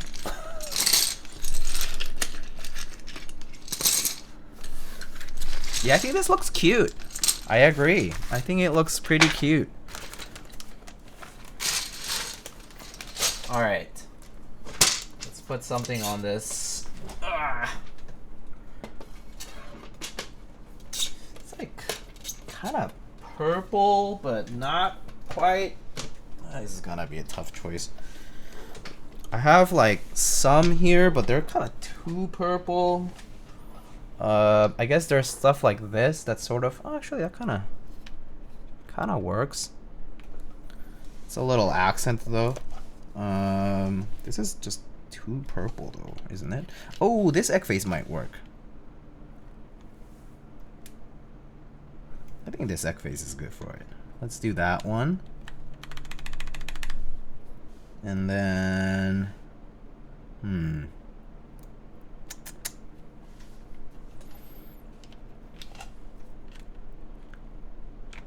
this bongo kind of looks a little looks close, but also because it has other colors, I think it'll work. How's that? Actually, you know what? I'm gonna swap the bongo and the egg face. Put the egg face here, bongo and escape. I think bongo looks better on escape, like that. Wish this was a little lighter, but it's okay.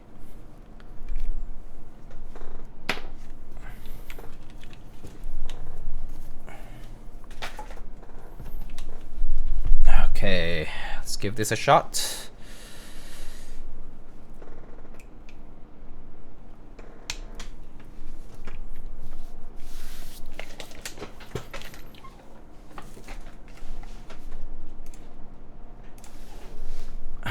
Does Bongo ever interfere with other profiles? No, it's pretty well sculpted that it doesn't really rub with much. Like, even if you put several bongos in a line, they don't really like interfere that much with each other. Sometimes when you put caps below, like on the row after that, they can sometimes interfere, but that also is like if you're putting other artisans instead of the bongo, I mean like instead of like a regular R2 profile cap, that might interfere. But yeah, it kind of depends on the cap. Oh, this is looking a little. Oh, I see. It's just the reflection, by the way. If you think it looks bad, it's because the reflection is directly going into the camera. Okay, it looks a little too pink there, but I think from the overhead it looks a little better. So actually, from the overhead, it's like this. Does your MX Master ever feel like it stutters? No, not really. I haven't had issues with it. But that said, I'm not like a gamer, so I'm not like I don't do any crazy things with my mouse. So yeah, I don't think my my use case is like extreme to show anything, to prove anything rather. All right, let's try this out. I'm gonna move the mic over for the typing.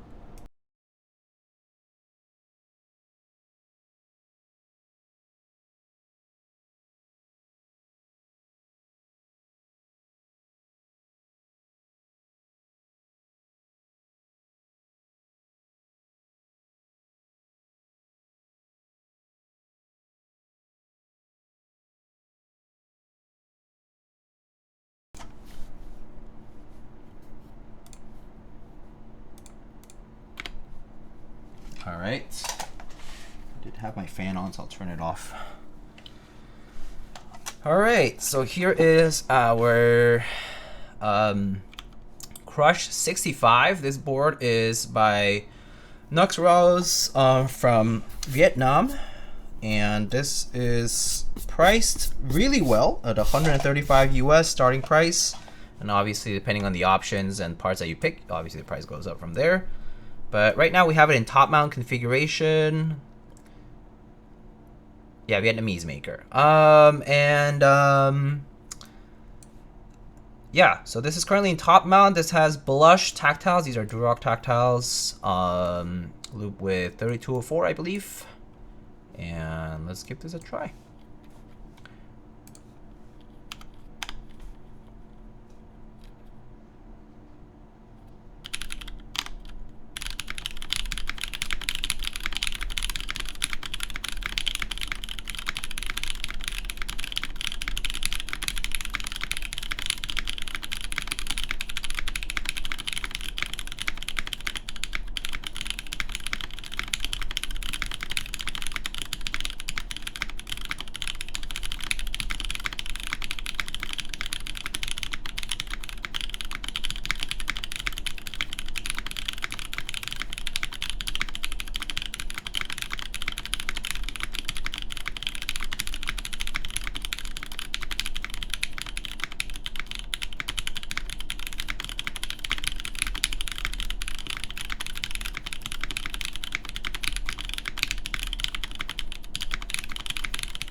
Oops.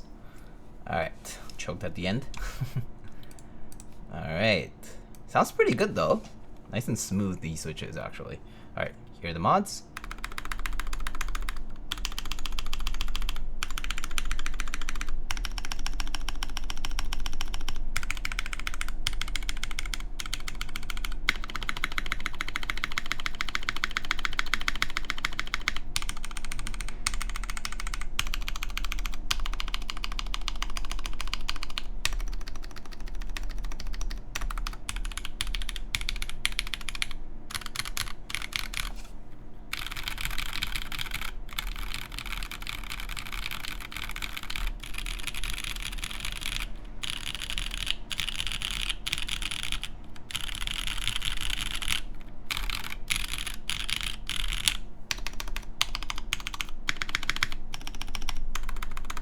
pretty solid sounding actually. Really nice sounding.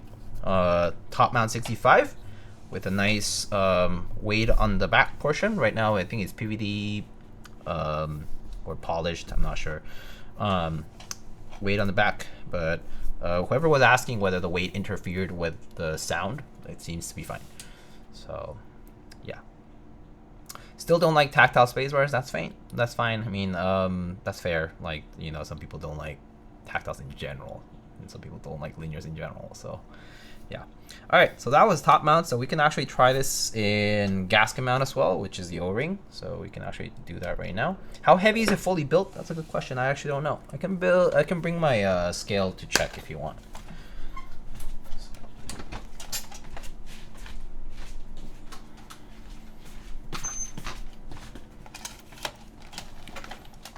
So fully built.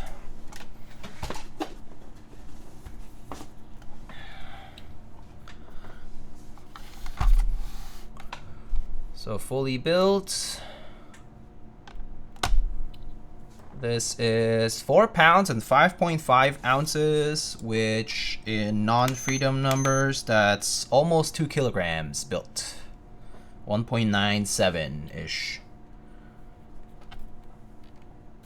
So 1.97 or 2 kilograms, pretty much 2 kilograms built. So decently heavy, actually, especially for a 65% with a weight. I think it's on the heavier side. It's a nice heft. Not too heavy and also not very light. So non-freedom numbers. I mean, you know. Might have to get one of these boards in PC. Alright. Let's try this out actually in gasket mount. So let's open it back up.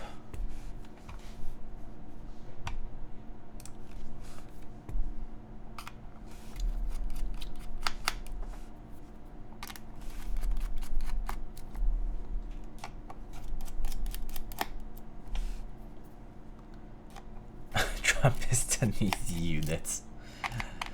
Oh boy. It's election year again too. Pain.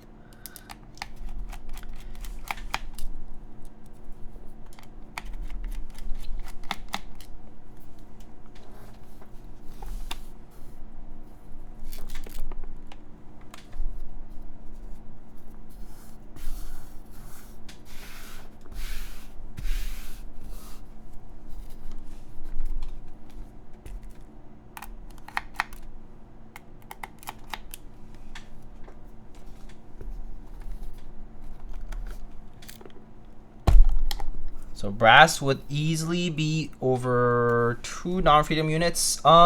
Maybe. Stainless steel and brass, I actually don't remember exactly what the difference in density is.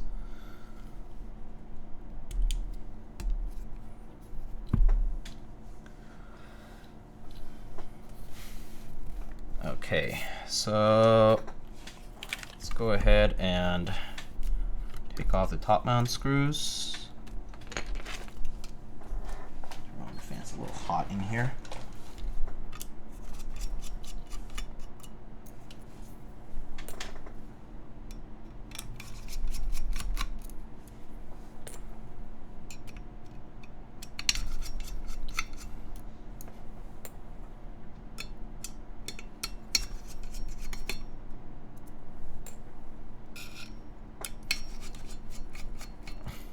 Oh, buh.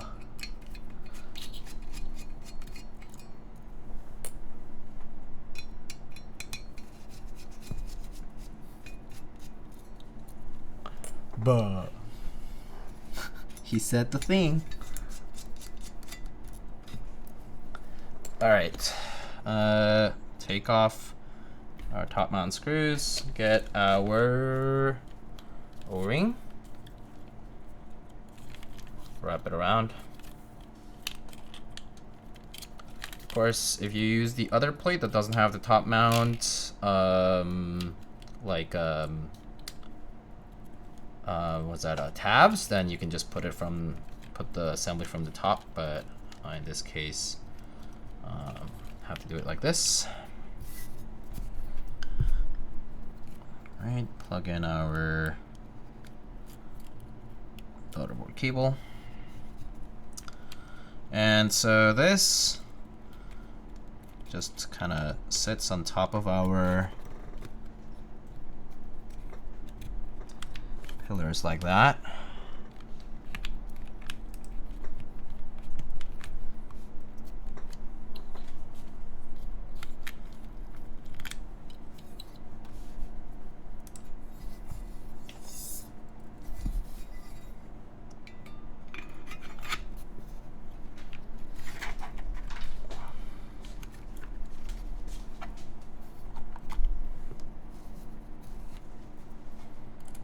Now we go ahead and put the rest of the screws.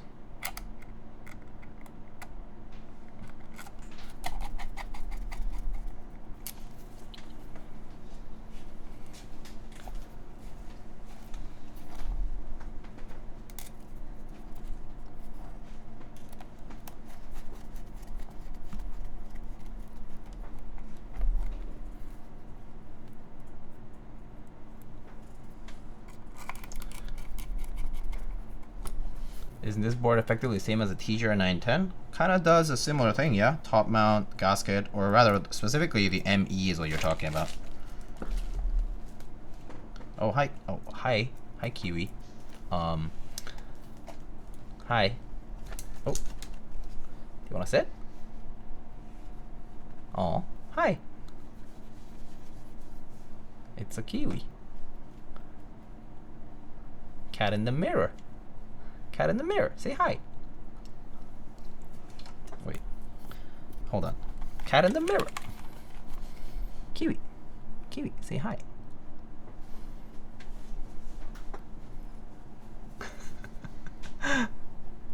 Star of the show.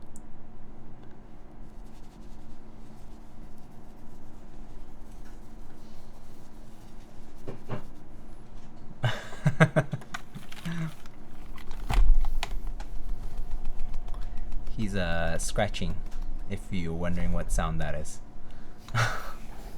Oh, Kiwi.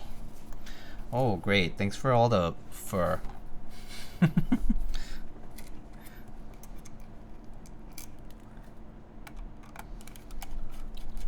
Oh, okay. Bye. He left.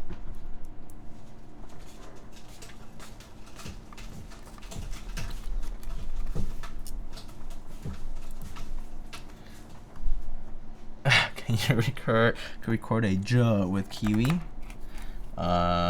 Maybe.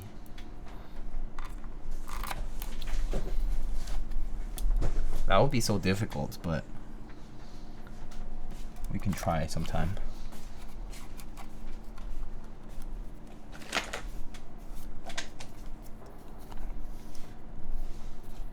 Wait, Kiwi, do you want to come here again? Let's show them what's up. Kiwi, come here.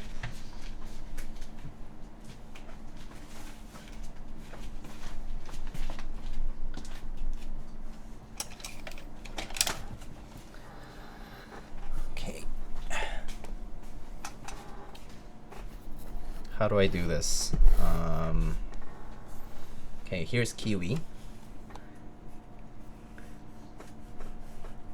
Who?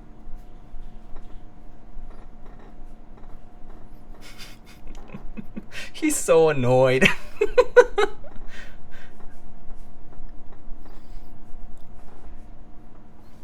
He's so annoyed.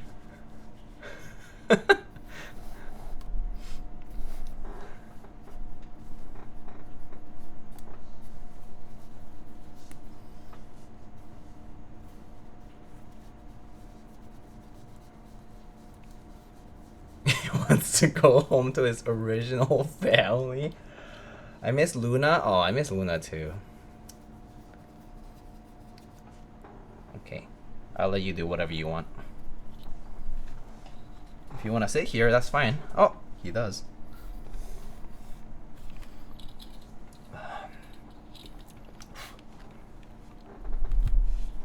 Are you just gonna stay here?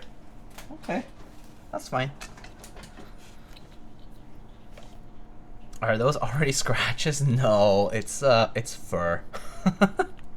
It's from the cat.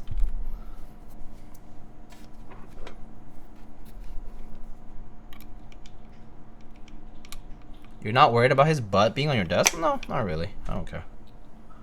I mean, he comes up whenever he wants anyway, even in the middle of the night, so yeah, it doesn't really matter. He doesn't really bite or chew on anything, you know, like he's not like very naughty about that kind of stuff. He doesn't like drop stuff or like break stuff. So you usually don't have to worry about anything like that. Okay.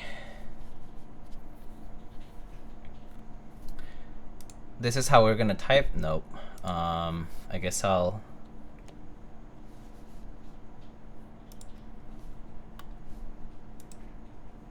try like this.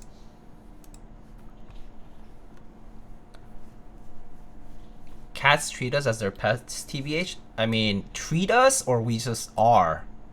You need to get that right. We simply are their pets and or their slaves and or whatever you want to define, but we don't own cats, they own us. I feel like I'm too germaphobe, can't think about that awkward, I can never own a pet. Oh, that's fair. Oh, it looks like we just hit add, so I'm gonna wait. Meanwhile, we can say hi to Kiwi over here. Hi, Kiwi.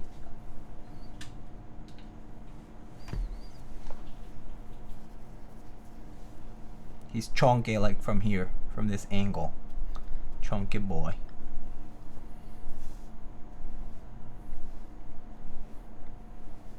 Did he gain weight? No, he's just being like a chicken. That's why. That's just the posture he's taking.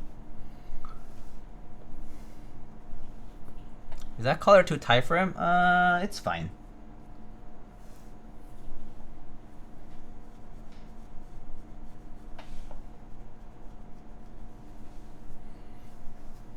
It's also right now the camera looks pretty close, so.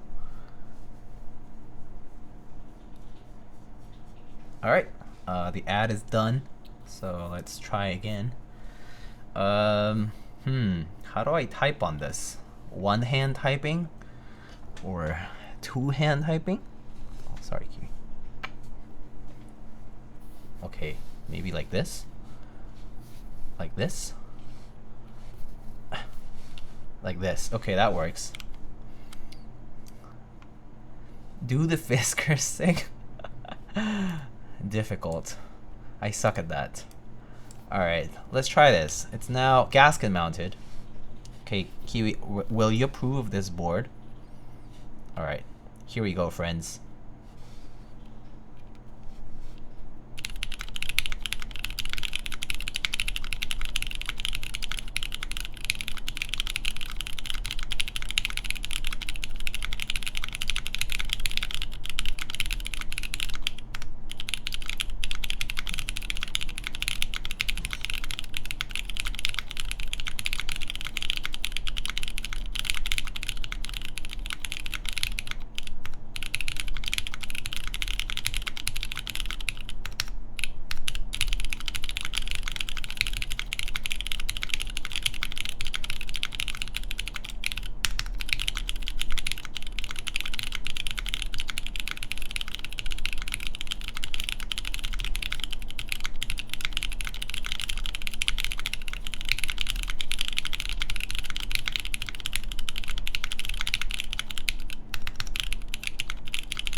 Kiwi mount better than O-ring?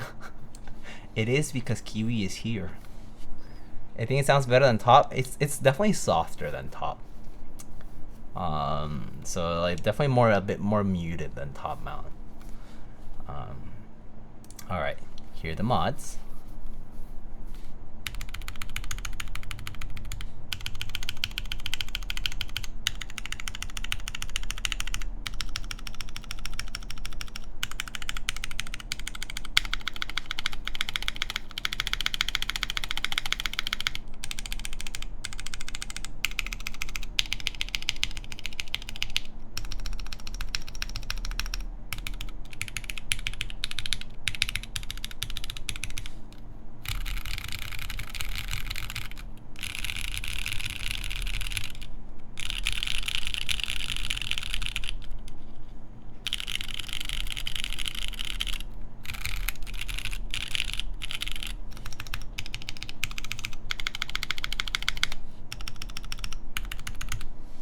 But what does Kiwi think? Kiwi, what do you think about this board? Look, it's a cat on the escape. Do you like it? Look at it. Look at it, Kiwi. Do you like it? No. He doesn't care for it. He actually avoids looking at it. Oh my god, he's avoiding looking at the keyboard. I show him the keyboard in front of him and he turns around. Look. Oh, now he's looking at it. What is it?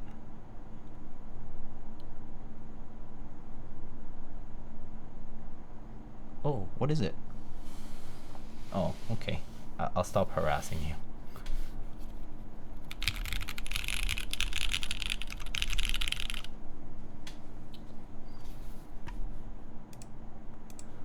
Alright, so that's how the board sounds in gasket mount. Sorry for the weird posture here. He did not consent. Yeah. Oh, he's looking at you guys. Juh.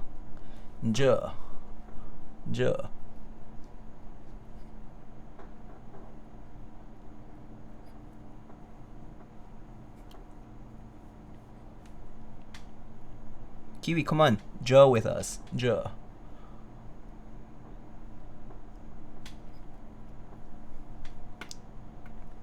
Okay, he didn't like that. Oh, he didn't like that. Oh, goodbye. You know, Joe-ing. I guess it was too much. I'm sorry, Kiwi. Poor Kiwi. Yeah, he's just sitting over there now. Okay. Get some of the cap hair off from the weight.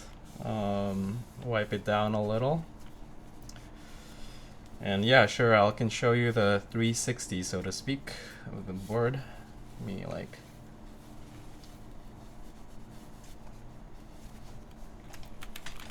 Alright, there it is. So, okay, let me show the board on this camera, and then I can show you the board from the side cam as well. So, let me actually maybe take out this guy here. So here it is from the top-down cam, right? It says Krush over there on the I guess on the left side technically. And then I know that there's a little dirty here, but there is the side. The weight kind of shows there on the side, and then that's the side profile.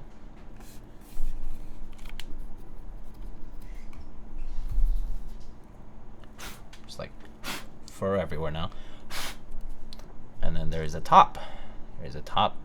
Top to bottom, bezels are slightly thinner on the left-right compared to top-bottom. The chamfer is very slight.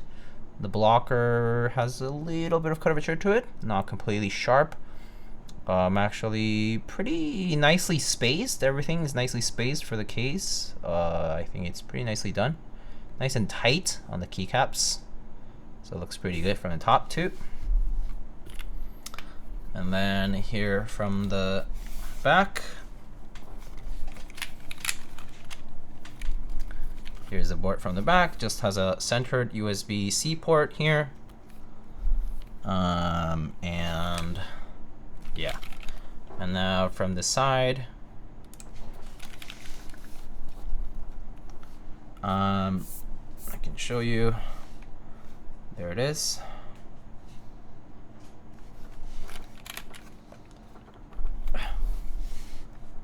So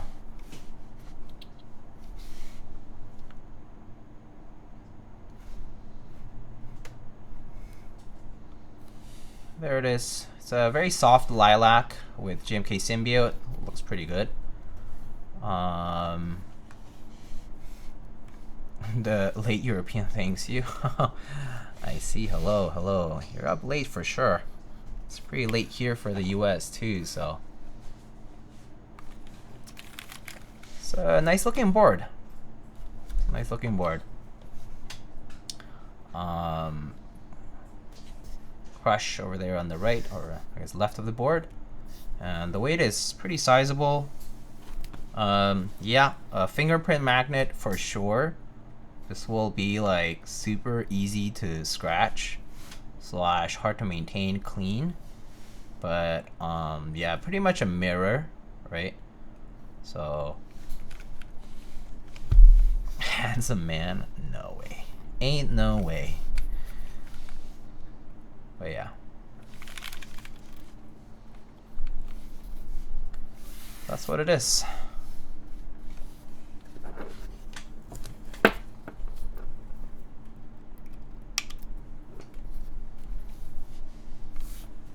Oh, it's the lighting that weirded me out a bit. Yeah, it's definitely the lighting. The lighting from the top and the side, it varies. So that's why I'm showing it to you from 2 different angles. So you can kind of see the difference, because lighting does affect how things look like quite a bit. Especially with these like, you know, metallic, especially like lighter colors tend to trick you a little bit more. So, so yeah. Since you have the anode in front of you, do you think copper would go well with the tone in a warm light? I mean, a warm light. Hold on.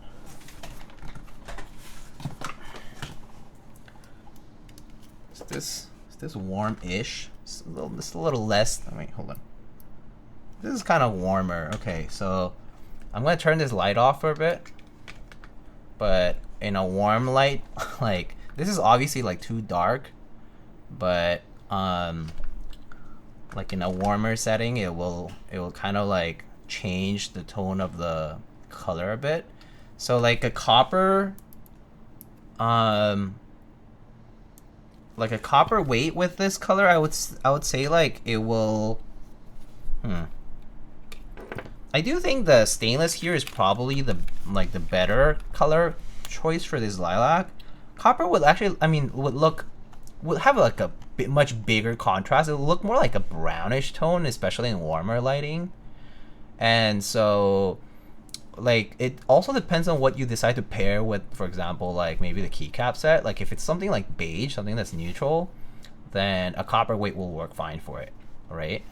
But if you're using something like GMK Lavender, which has a very white alpha, like based on how like cool this looks as far as the tone of the color goes here of this lilac, I think the copper might stand out a lot there. It kind of depends on what you want to achieve from that, but yeah, it's definitely like a more pure lilac. It's not like, it doesn't have like as much like reddish tones, right? It's like more on the pinkish side, so you know, like a slightly bluer side of things. And so yeah, so I think it'll go well with like, yeah, like more bluish tones, or like things like interesting sets like this, like the Symbiote, which has like a nice mix of pink and purple sort of, or even like magenta, right? Goes nicely with it because it's like serving as a contrast to the case. So I think that's kind of like my take on it. But like, for example, if you put like a much more purple set, or like kind of like earlier, like Frost Witch was a little bit too purple. So it probably would stand out a little too much, I would say. But yeah, so here it is, the board in its full glory here. There it goes for the thumbnail.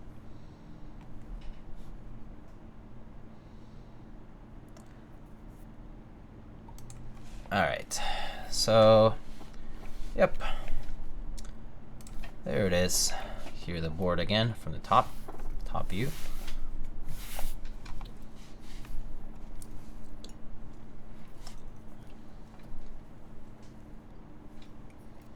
And yeah, since the weight is at the bottom, like only time you'll notice is when you look at it straight from the side, like the weight itself, you'll only notice when you look at it straight from the side this way, or when you look at it from the back. But also the back, it depends. Like if the copper is gonna be like reflective, then you might not notice as much, right? But maybe if it's like sandblasted, you would notice it a lot more. Like it'll kind of appear like more like a brownish slab.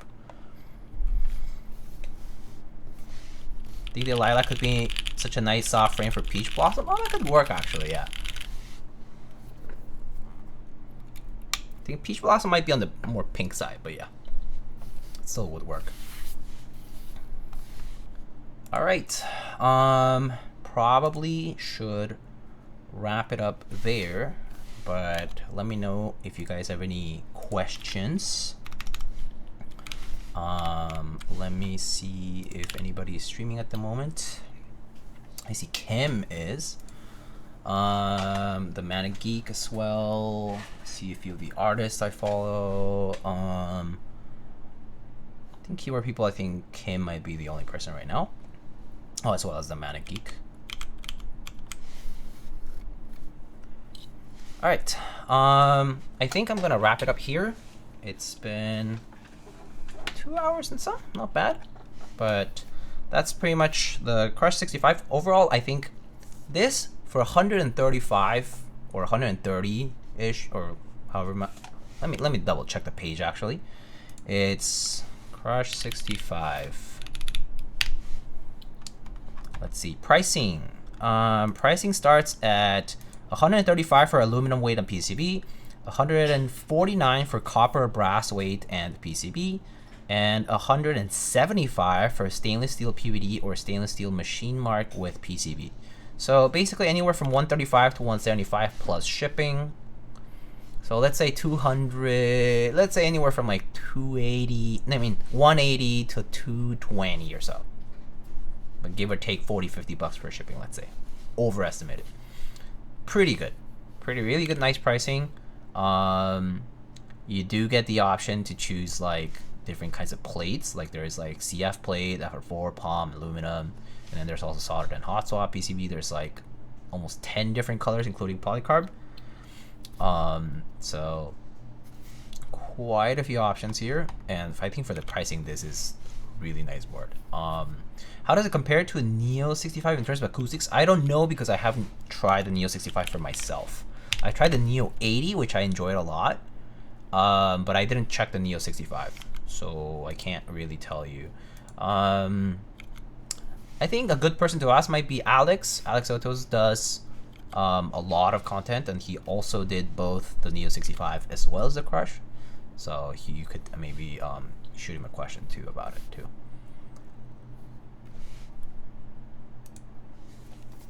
Yeah, no worries, Clack Bunny. I am glad you enjoyed it. All right, let's go raid Miss Kim Lin Win, who is also a keyboard streamer. She's based in Texas. If you're going to the Tex-Mex Roundup, you'll definitely meet her and many other people there. But otherwise, you guys will see me at KeyCon if you're attending KeyCon. Other than that, you'll get to see me stream some other content coming up soon. I believe I will be building a Time 65 at some point this month.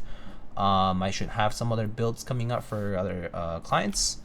And yeah, you'll get to see me once again sometime soon. I'll probably just ping my server. It's kind of random. My schedule's been a little bit hectic these days. I just have a lot of work and life happenings going on. But yeah, I'll otherwise catch you on the next time. I usually stream in the evenings on weekdays. Weekends, depends, not too often, but yeah. All right.